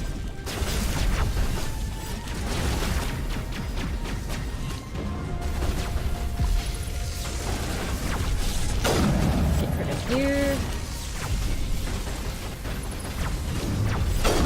You.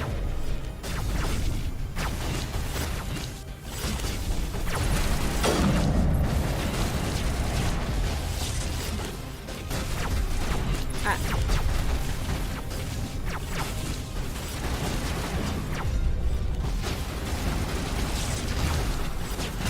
Ah, moved again. Come on.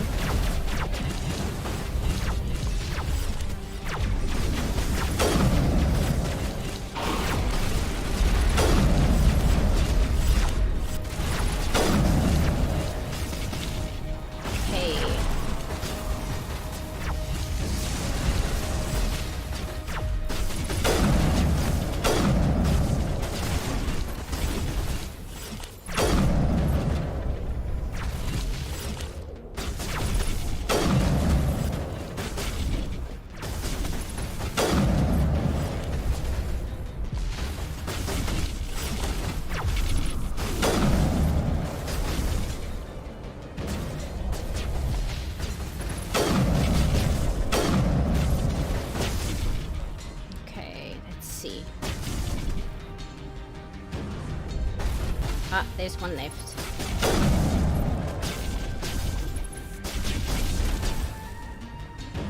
Okay, I'm going to go around here.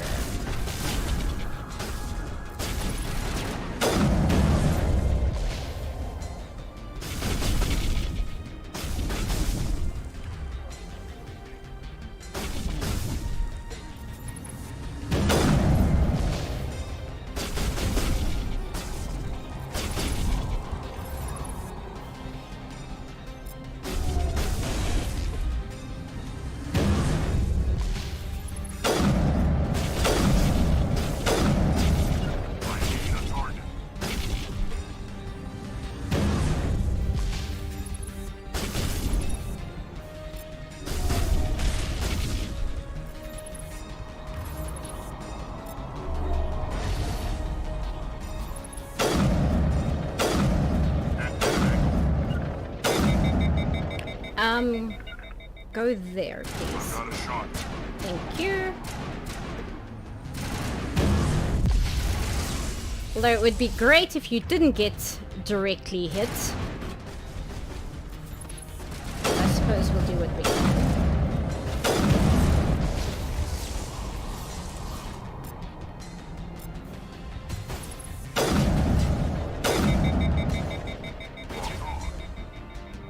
Okay, not online yet.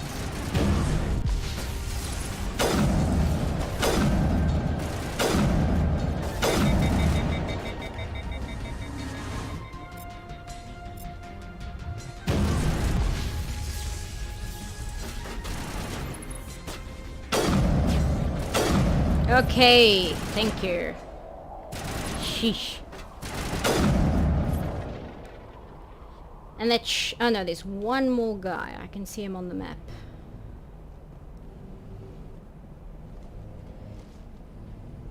See, this is what I mean when I say the enemies in the first game are really annoying, because some of them will just camp and they will just stay there. Wait, oh, jeez. Okay, hold on. Rex?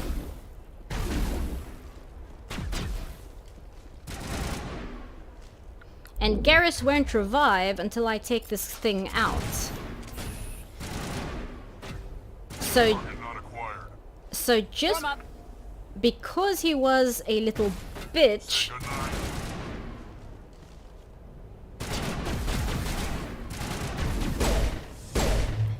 Jeez. Okay, now... Send you back in? You took a shot at the beginning of the fight and instantly died. Anyway. Let's save, because I don't feel like doing that again. Okay, thankfully, I don't think anything else on this mission is quite as annoying as the armature.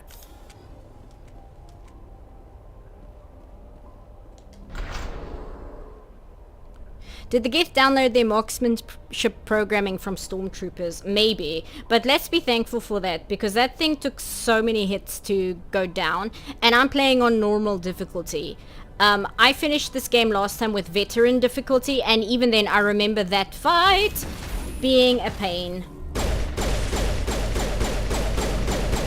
Can you die, please? I'm not in the mood.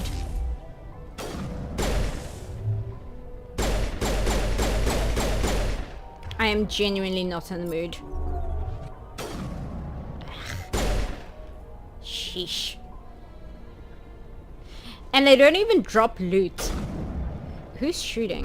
Oh.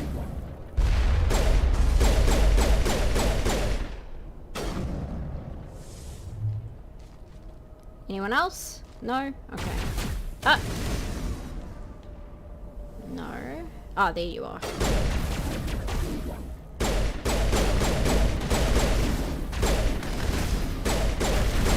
For heaven's sake.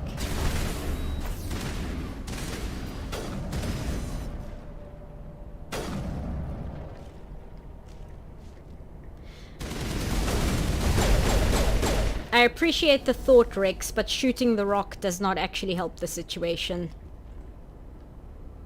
Okay, containment. Okay. Thank you. I wish the Geth troopers had their weapons built into their bodies. Given the bodies are purposely built for war, it'd make a lot more sense than using handheld weapons. I mean, technically they are, because the armatures aren't tanks. The armatures are also Geth.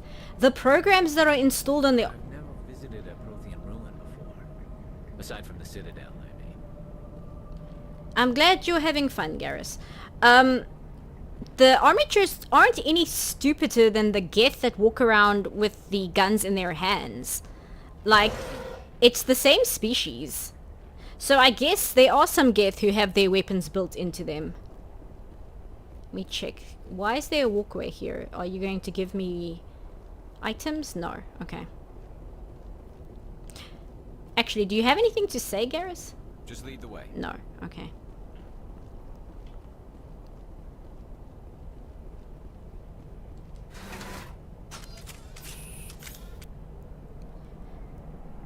I also need some better armor, because we're all still in default armor. I don't think Garrus is actually wearing armor. I think he's just wearing his C-Sec uniform, so we need to fix that as well. That's a good noise.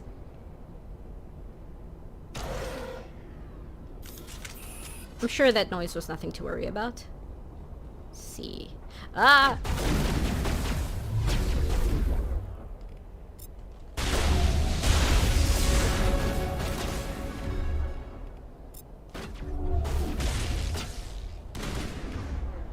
And this one. There we go.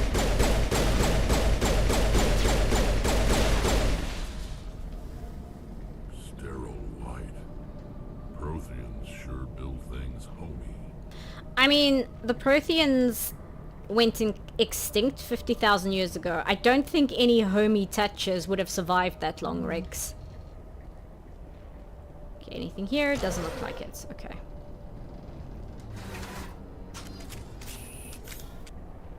Actually, does killing these bozos give you cooldown cells or whatever which give you guns faster cooldown? No. Oops.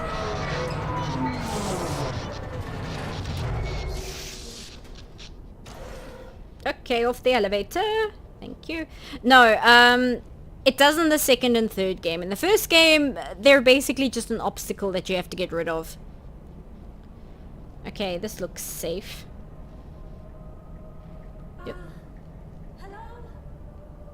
Somebody help me! Please?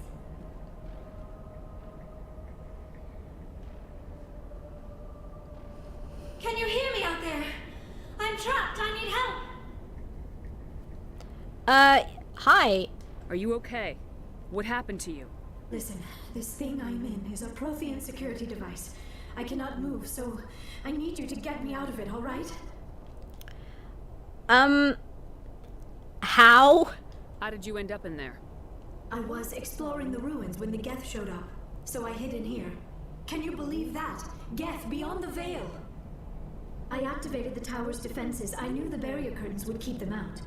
When I turned it on, I must have hit something I wasn't supposed to. I was trapped in here. You must get me out, please.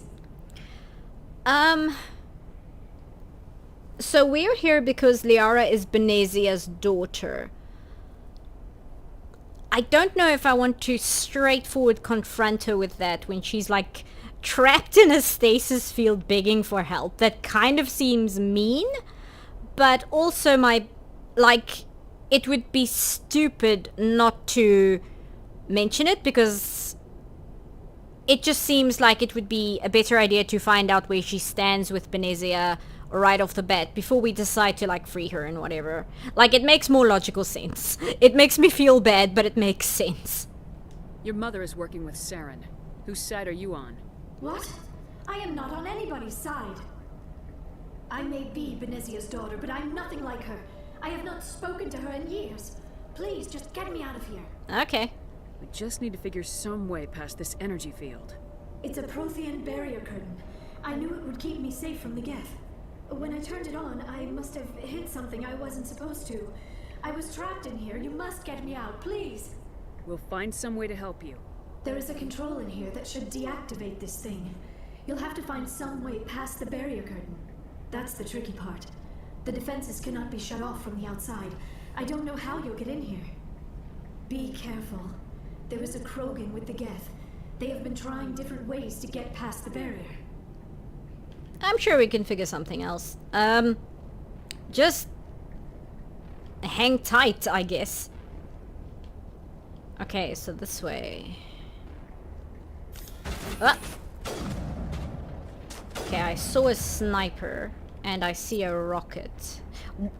Rex, why on earth are you using a sniper rifle?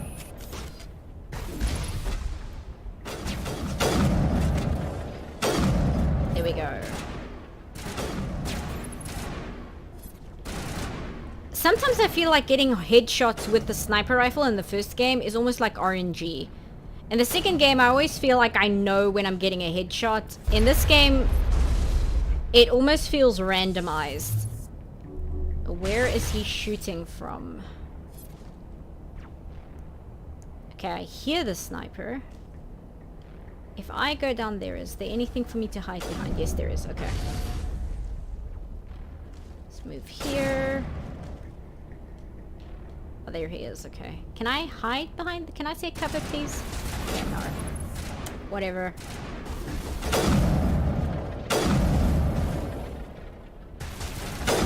Like, that should be a headshot. And yet, it took me 4 tries before I actually made the headshot. It's really frustrating.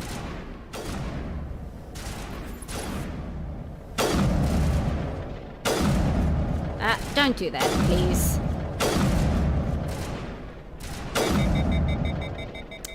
Weapon overheating.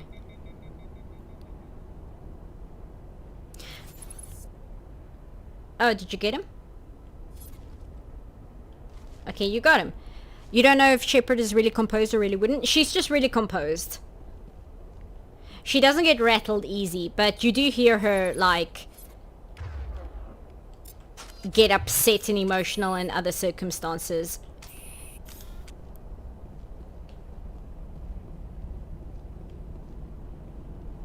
She doesn't panic in situations.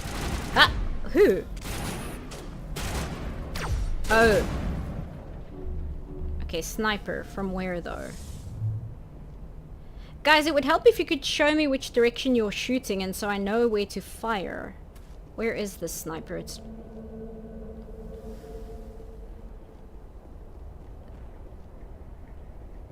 I don't see it on the map. Is it up here? And like I said, the enemies camp, so it's difficult to properly figure out where they are, especially when they jam my minimap. There we go.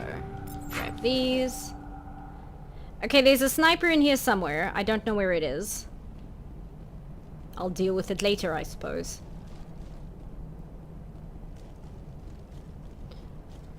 Okay, let's turn on this giant mining laser. That should do the trick. Okay.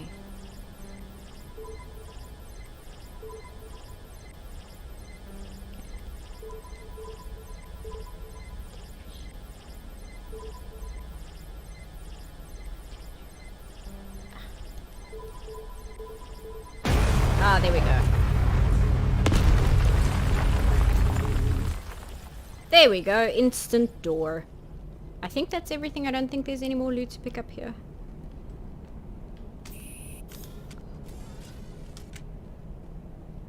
Shooting a laser in a 50,000-year-old ruin is a good idea, right? Like, I shouldn't be worried about that? Question, are the Krogan the chunky head boys? They look funny. Yeah, Rex is a Krogan. And apparently there's a Krogan working with the Geth, but Rex said the reason why he joined our found family is because a lot of the Krogan are working for Saren because he pays well. So he's kind of here to figure out why as well. Anyway, hi Liara. Oh, how did you get in here? I didn't think there was any way past the barrier. Nah, don't worry about it. We have to get you out of here before more Geth arrive. Yes, you're right. I've seen enough of them to last a lifetime. That button should shut down my containment field.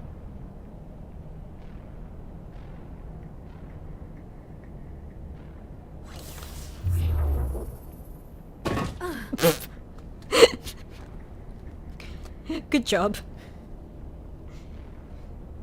Any idea how we get out of this place? There is an elevator back in the center of the tower. At least I think it's an elevator. It should take us out of here. Come on! I still cannot believe all this. Why would the Geth come after me? Do you think Benezia's involved? Saren's looking for the conduit. You're a Prothean expert. Obviously, he wants you to help him find it. The conduit? But I don't know... What the hell was that? These ruins are not stable. That mining laser must have triggered a seismic event. We have to hurry. The whole place is caving in. It's fine. Joker, get the Normandy airborne and lock in on my signal. On the double, mister. Aye, aye, Commander. Secure and away. ETA 8 minutes. If I die in here, I'll kill him. Good job, Rex.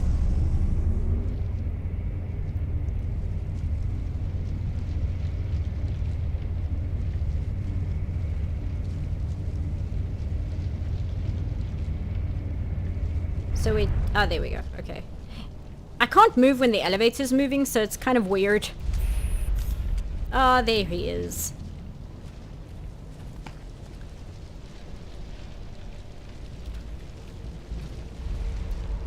Surrender. Or don't. That would be more fun.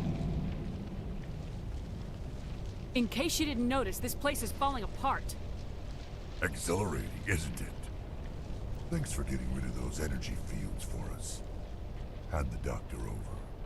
Whatever it is you want, you are not getting it from me. She'll stay with us, thanks. Not an option. Saren wants her, and he always gets what he wants. Kill him. Spare the Asari if you can. If not, doesn't matter. Okay, here we go. Cover. You were talking about the realistic models. Also remember, this is a not remaster. I guess so. It's a remaster of a game from 2007, which means they didn't update any of the animations and such. So we're dealing with HD textures and higher poly counts on what is basically 2007 armature. Again, this is something which is improved in later games. Anyway, back to this. Okay, I want you to be gone.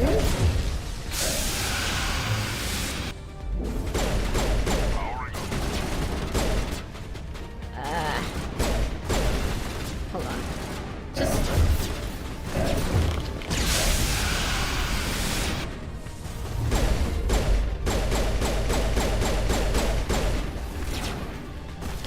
Okay, yeah, we have to get Garrus some armor.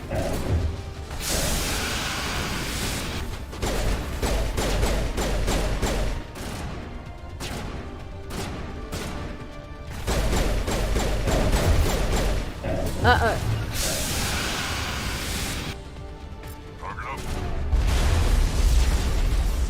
Okay, I don't want this guy coming close. Ah, damn it, missed. Oh, and Rex is down, that's great.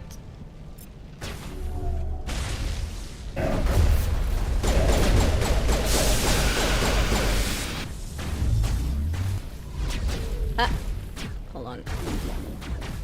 You okay? Liara, you doing alright?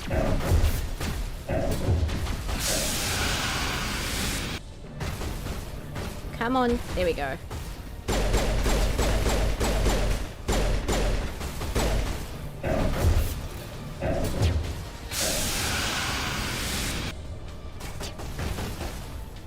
Okay.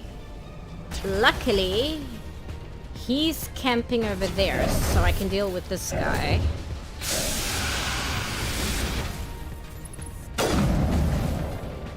Come on.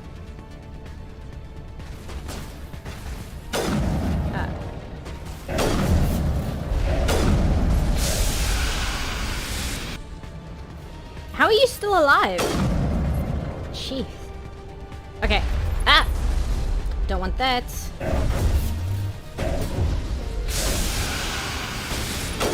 Do not charge me, I swear.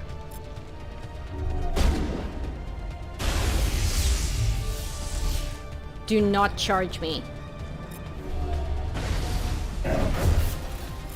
Ah!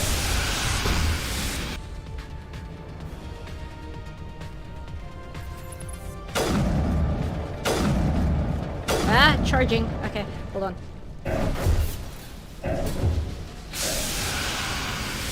Charging! Run away! Okay, hold on. Is your... Okay, your shields are back.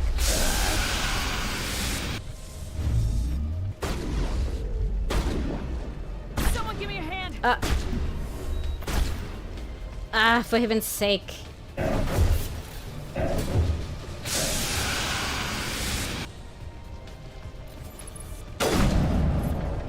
He's gonna do me in.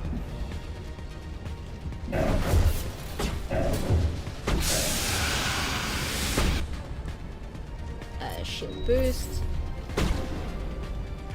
And do that. And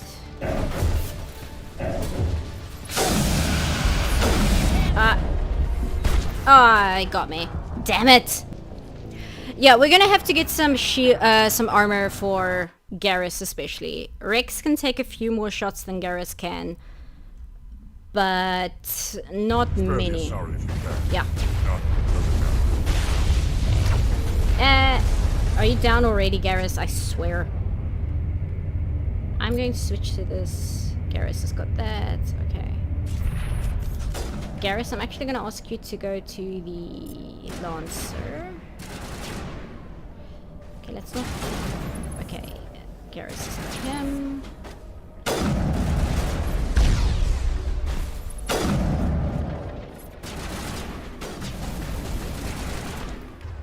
Okay, shield boost please, shield boost please.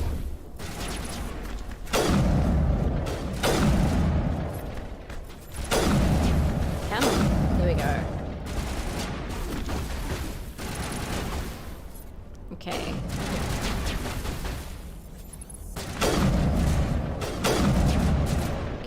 You. Okay, one more over there.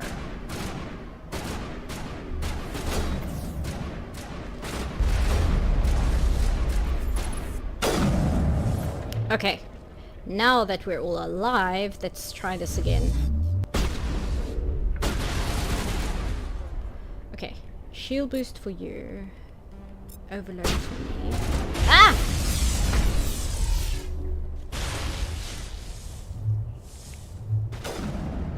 Okay, we've almost got him actually. Yes! Ah! Oh no, no, he's regenerating. Ah, thank you. Stupid Krogan biology.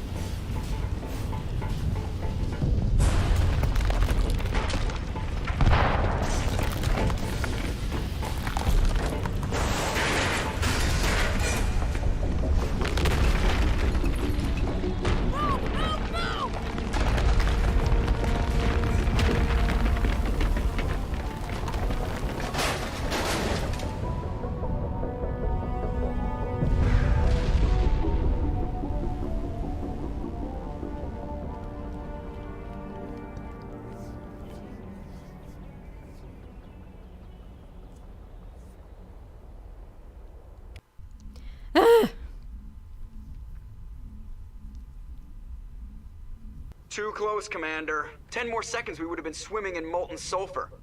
The Normandy isn't equipped to land in exploding volcanoes. They tend to fry our sensors and melt our hull. Just for future reference.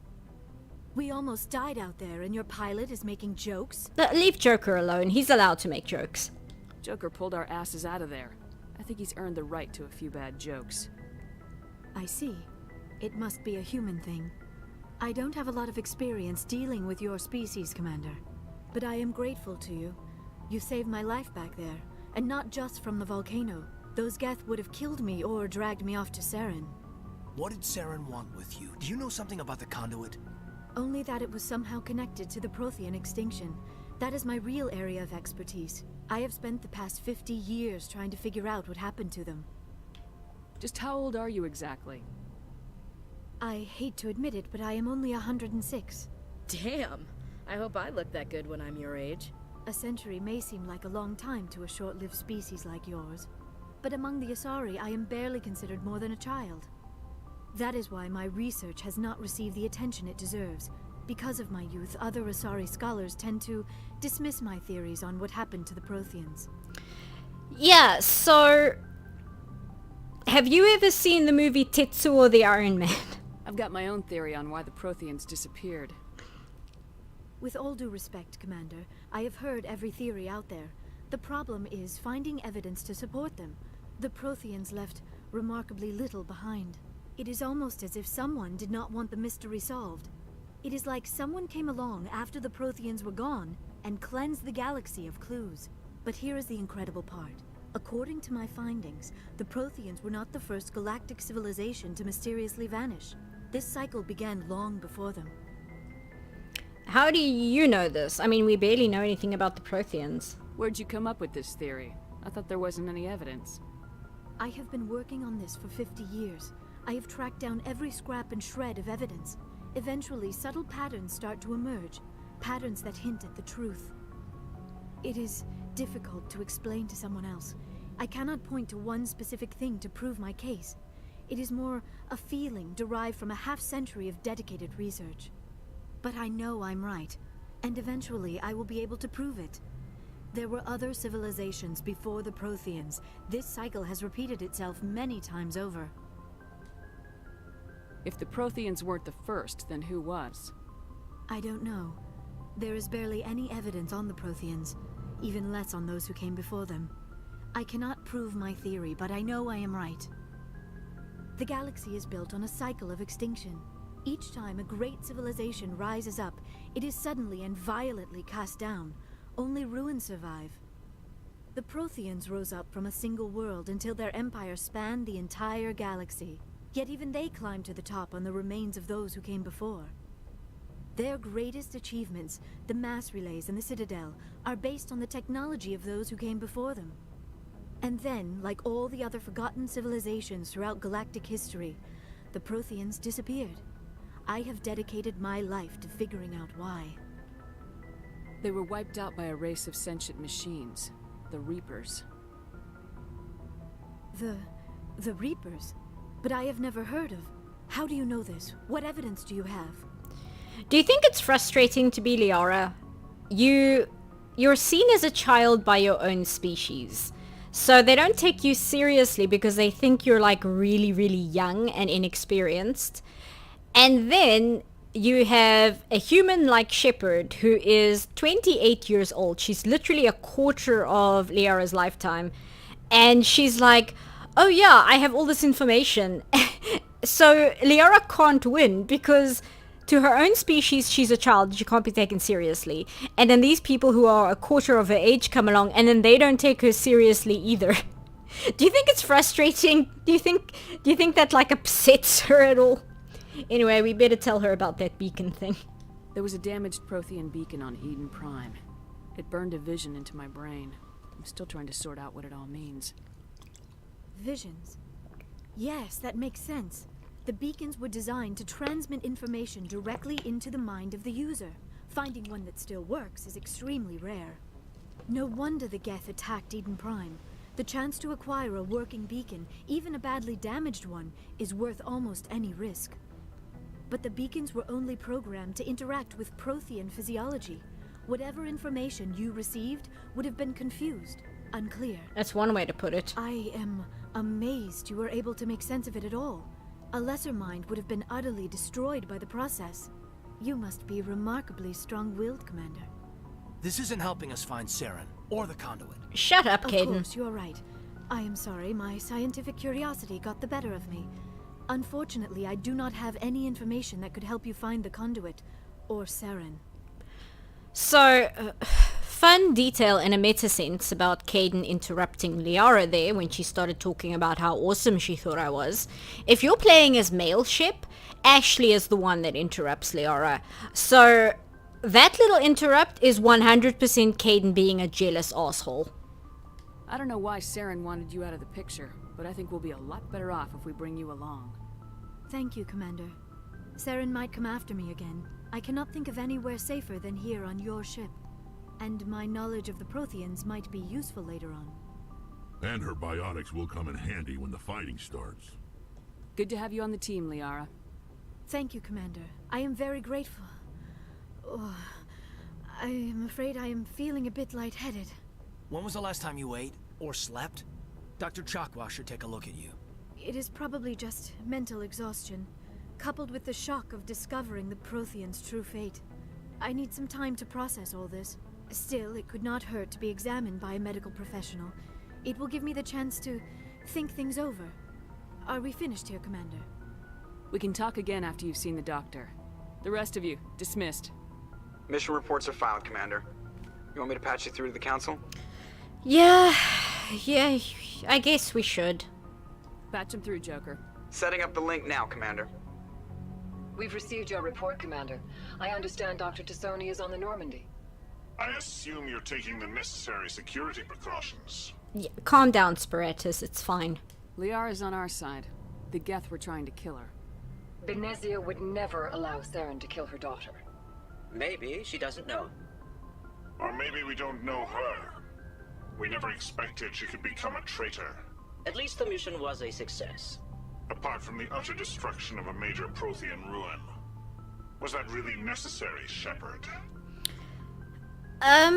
Define necessary. I mean, yeah, it was totally necessary. It was part of the plan. The Geth were crawling all over those ruins. We were lucky to make it out alive. Of course, Commander. The mission must always take priority. Good luck, Commander. Remember, we are all counting on you. Yeah, now they're counting on me. Okay, so we have Liara on board. And I think I'm gonna call it there for tonight in terms of gameplay. However, I do want us to look at some of the codex. So we're going to save and do some squad points and things.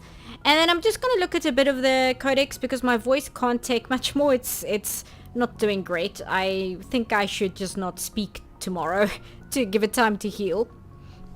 So Ashley is broship's simp? Yeah, pretty much. Varlin is my favorite counselor. He seems the least mean. I actually like Sparatus, and I think it's because I understand Sparatus a lot. The reason Sparatus is so mean to me and like really standoffish is because he feels humanity is moving too quickly. So he's kind of annoyed that I'm in the Spectres already. But there's actually a character arc to him. You can kind of see how he changes as events happen. It's very subtle, but it's actually very interesting if you compare how he treats Shepard in the start of the game versus how he treats her at the end of the game. But Sparatus isn't an asshole for no reason. He's actually being mean to me for very like logical reasons. He's not just doing it because he's a hard ass. I just want to tell you good luck. We're all counting on you. You know where you stand with him? Yeah. Let's do the points. Okay, I've got 8. Pistols, yes, sniper rifles. Finally, maybe the headshots will be less RNG now. I do want decryption. Is it decryption or is it skill to open secure objects? Okay, and infiltrator is creatures damage. Okay, this is more like mines. I was like, okay, so decryption is definitely what we want.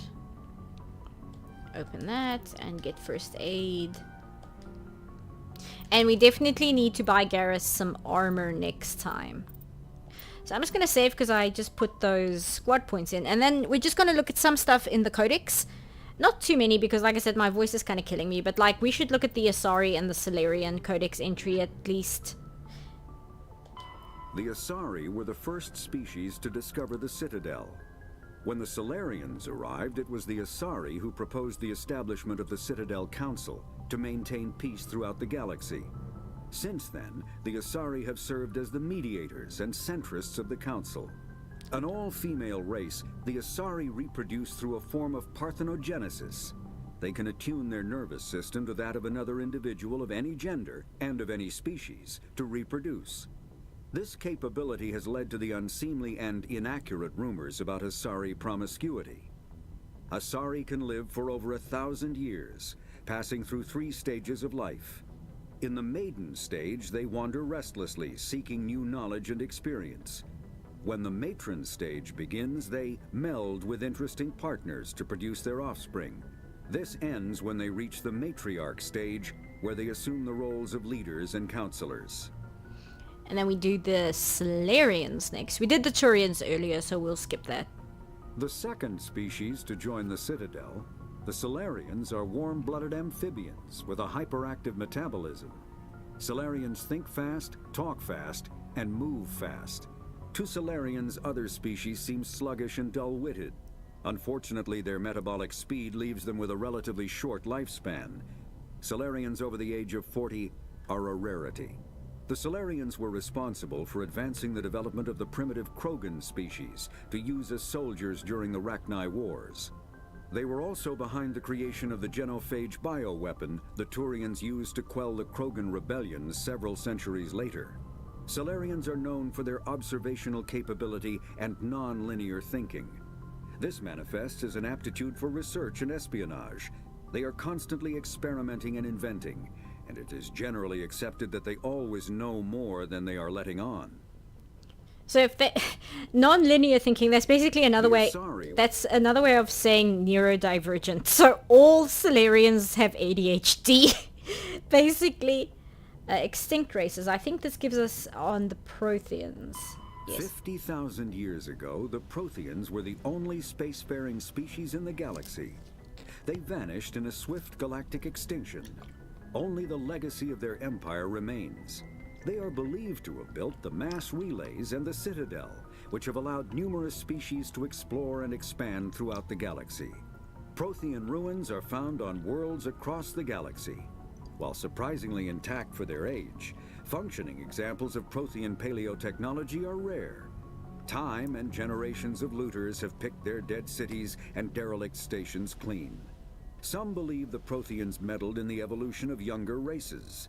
The Hanar homeworld of Kaje, for example, shows clear evidence of former Prothean occupation. The presence of a former Prothean observation post on Mars has caused a rebirth of interventionary evolutionists among humans. These individuals believe the god myths of ancient civilizations are misremembered encounters with aliens. Great. So the Protheans kicked off another batch of like ancient alien motherfuckers. Great. That's fantastic. We did the Elcor and we did the Volus. Did we do the Geth? In the early 2160s, the Alliance began aggressive colonization of worlds in the Skyllian Verge, much to the dismay of the Batarians, who had been developing the region for several decades. In 2171, the Batarians petitioned the Council to declare the Verge a zone of Batarian interest. The Council refused, however, declaring unsettled worlds in the region open to human colonization. In protest, the Batarians closed their Citadel embassy and severed official diplomatic relations with the Council, effectively becoming a rogue state. They instigated a proxy war in the Verge by funneling money and weapons to criminal organizations, urging them to strike at human colonies. Hostilities peaked with the Skyllian Blitz of 2176, an attack on the human capital of Elysium by Batarian-funded pirates and slavers. In 2178, the Alliance retaliated with a crushing assault on the moon of Torfin, long used as a staging base by Batarian-backed criminals. In the aftermath, the Batarians retreated into their own systems and are now rarely seen in Citadel space. We haven't met any Batarians yet, but the slavers that attacked Shepard's colony where she grew up and killed her family, they were Batarian slavers. And that's why they attacked Shepard's colony. And it kind of sucks because the Batarians are kind of in the Council's in the wrong here, I feel. Because the Batarians have been like terraforming those worlds for decades. And then the humans come along and they just start colonizing these worlds that the Batarians have been working on for decades. And the Batarians go to the Council and they're like, hey, we've been working on these worlds for decades now. And then the humans show up and they just colonize them. You have to put something in place that says these are Batarian, you know, we've got dibs. And the Council is just like, nah, nope.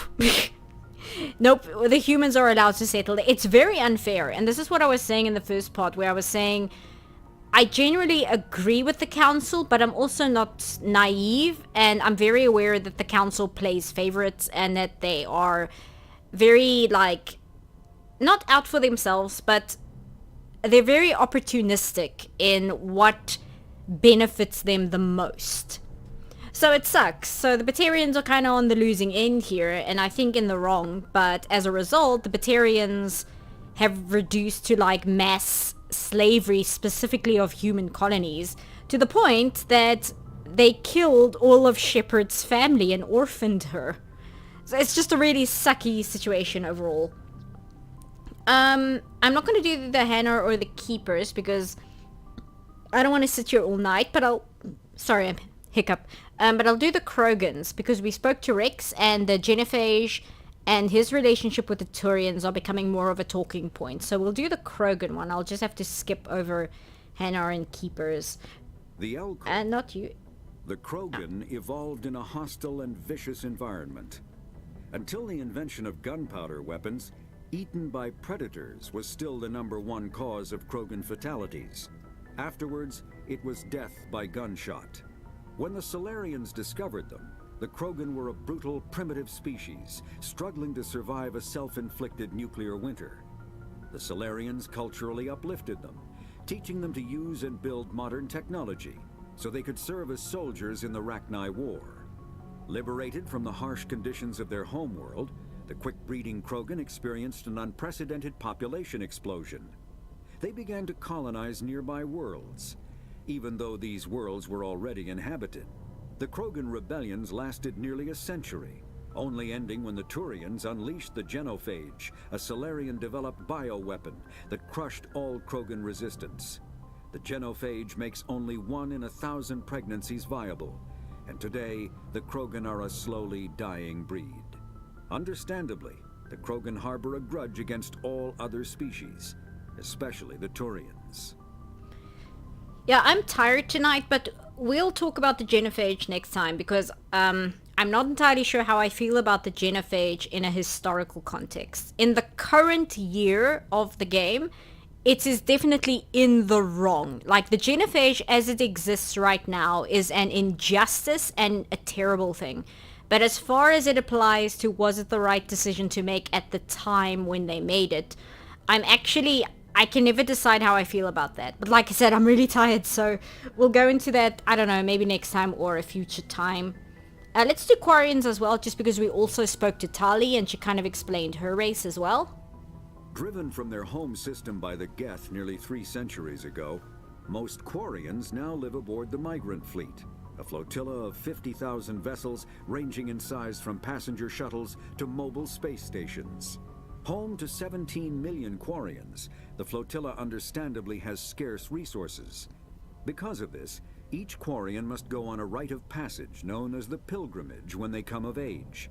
They leave the fleet and only return once they have found something of value they can bring back to their people.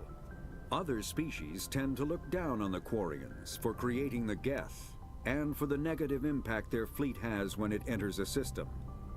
This has led to many myths and rumors about the Quarians, including the belief that underneath their clothes and breathing masks, they are actually cybernetic creatures, a combination of organic and synthetic parts. That is something I actually have sympathy for with the Quarians, is everybody's always like, oh, I wonder what they look like under their mask and suits, and apparently it's like really annoying, because that's like one of the first thing that non-Quarians tend to ask them or prod in terms of their culture. That's like something they want to know first, and I think it's very frustrating if you're a Quarian. It's always interesting when you have those messed up situations where you can see both sides and not fully agree with either side. Yeah, there's a lot of that in Mass Effect. There's a lot of that where both sides have a good point, but neither side is innocent or in the right. It's very frustrating. I'm not going to go over all of this because, like I said, I'm really tired and I kind of want to go over these things when I can dig into it a little bit more. But somebody was asking about the Destiny Ascension and how that works. So I'm going to try my best and find it. Unfortunately, with the Codex, if you just scroll over something, it marks it as having been read. So I'm going to try and find the Destiny Ascension entry, but if I can't find it, then we'll just end it there for tonight. Like I said, I'll go into the Codex proper next time, because I want to go into it when I'm not as tired and my throat doesn't hurt as much, because I don't want to be like half asleep when I'm going through these things, because the whole point is to show people why I find it interesting and why I'm very passionate about this series. And if I'm tired, I'm not busy being passionate, am I? I'm just being tired. Let's see. Faster than larger. Normandy. Okay, so the Destiny Ascension is not in there. So where is the Destiny Ascension? Ship. Oops, that's technology.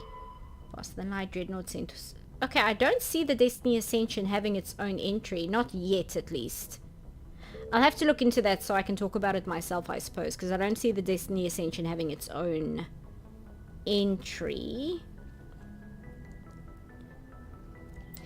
And I think that's it. Let me just go back and see if there's anything under primary that we need.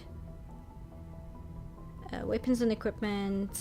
Non-sapient creatures. What is... After the Geth secure a location, they round up and impale dead and living bodies on mechanical spikes. The spikes rapidly transform these victims into withered husks, extracting water and trace minerals, and replacing them with cybernetics. The cybernetics reanimate the lifeless flesh and tissue, transforming the bodies into mindless killing machines. Some Alliance soldiers refer to the husk-generating spikes as dragon's teeth, a reference to the mythological berserkers who sprang up from the earth wherever the teeth of the dragon Eris were planted. Dragon's teeth and husks bear little resemblance to other pieces of Geth technology. No one is sure why a synthetic race would bother to drain the minuscule amount of recoverable resources from organic corpses, though the value of reusing them as shock troops is obvious.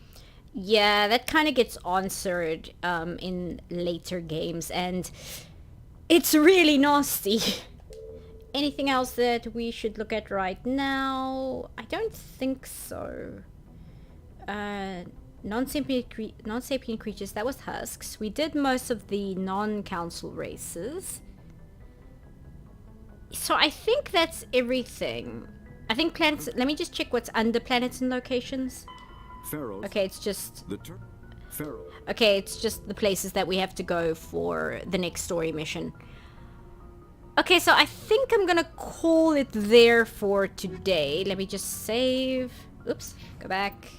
Save. New save. And I will see what my electricity is. And I think these streams might be a little bit impromptu. I am going to try and aim for Sundays if I can, but if the power doesn't work with me on Sundays, I basically have to grab my opportunities when I get them, in terms of when I have the electricity to stream. That's kind of why it's so impromptu and sudden. Malcolm says, let me just scroll back. Hey, it's alright, Sipav. Honestly, I am sure others appreciate that you want to elucidate Mass Effect lore and why you love it, but don't force yourself when you're tired.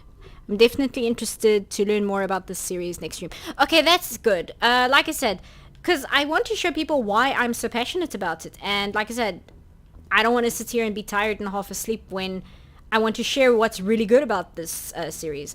Actually, one last thing we should do is there's one planet in the system we're currently in that we haven't read its bio for, and I'm going to forget. So I'm going to do that quickly.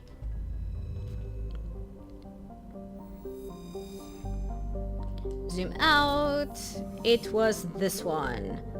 Phaestus. Oh, it's like the Phaestus disk. I actually know how to pronounce this one. Phaestus is a small terrestrial with a trace atmosphere of carbon dioxide and xenon. The surface is scorching hot and mainly composed of sulfur and various silicates. There is little of interest on this desolate world. Okay, great. I'm glad that I decided to make the effort to read all that. Okay, oh, there we go. Just an asteroid and just some heavy metal. Okay, so I think that'll be it. Let me save again because I just did something. And then I'll let you guys know when I stream again. I'm gonna try and aim for Sunday. I don't know what the electricity is going to do Sunday yet because I only see 3 days ahead. I don't see the full week. But if I stream and when I stream, it'll usually be around the same time every single time because it kind of works out well for most people. Obviously, I can't accommodate everyone, but it seems to be best to at least catch a good range of people's time zones. It's not that the vast majority of people are asleep or anything like that, so I will let you guys know in the community post. And you know, and this isn't a bit, I'm not doing the YouTuber thing where it's like, remember to hit subscribe and hit that bell and all of that. No, I'm genuinely saying, if you hit the bell on this channel, every single time I, schedule a live or go live, it'll send you a notification on your phone. And I think that would be the best way to just kind of be sure to show up. And when I go live, just in case you miss the community posts on my main channel, because I know that you don't always see those on YouTube. It's a little funny. It's kind of luck on whether you see the community posts or not. So, you know, if you don't see the community posts, just hit the bell. It should notify you. And hi, Green. You're late once again. I'm so sorry. I tried to tag you on Tumblr so you could see when I go live. I'm very sorry you're here at the end again. I hope you at least enjoy the VOD or the edited down version. Luckily with the edited down version of this time, I died a lot with the fights this time. I was really struggling and I was getting very embarrassed that I was doing so poorly. So the edited down version will just remove all my embarrassing deaths. So that'll be at least enjoyable in a sense. But yeah, I am going to call it at that. So I'm going to move here. And what's plugged in at the moment? Okay, my mouse is plugged in. So let me just go to OBS and change the screen. I don't have a goodbye screen, I just realized. We'll use this one, it's fine. And so transition and turn this off.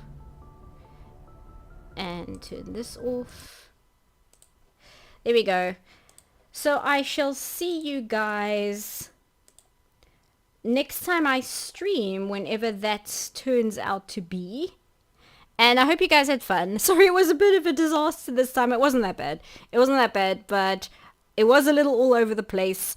I really wish the timing with the power was better, but oh well, we do what we can.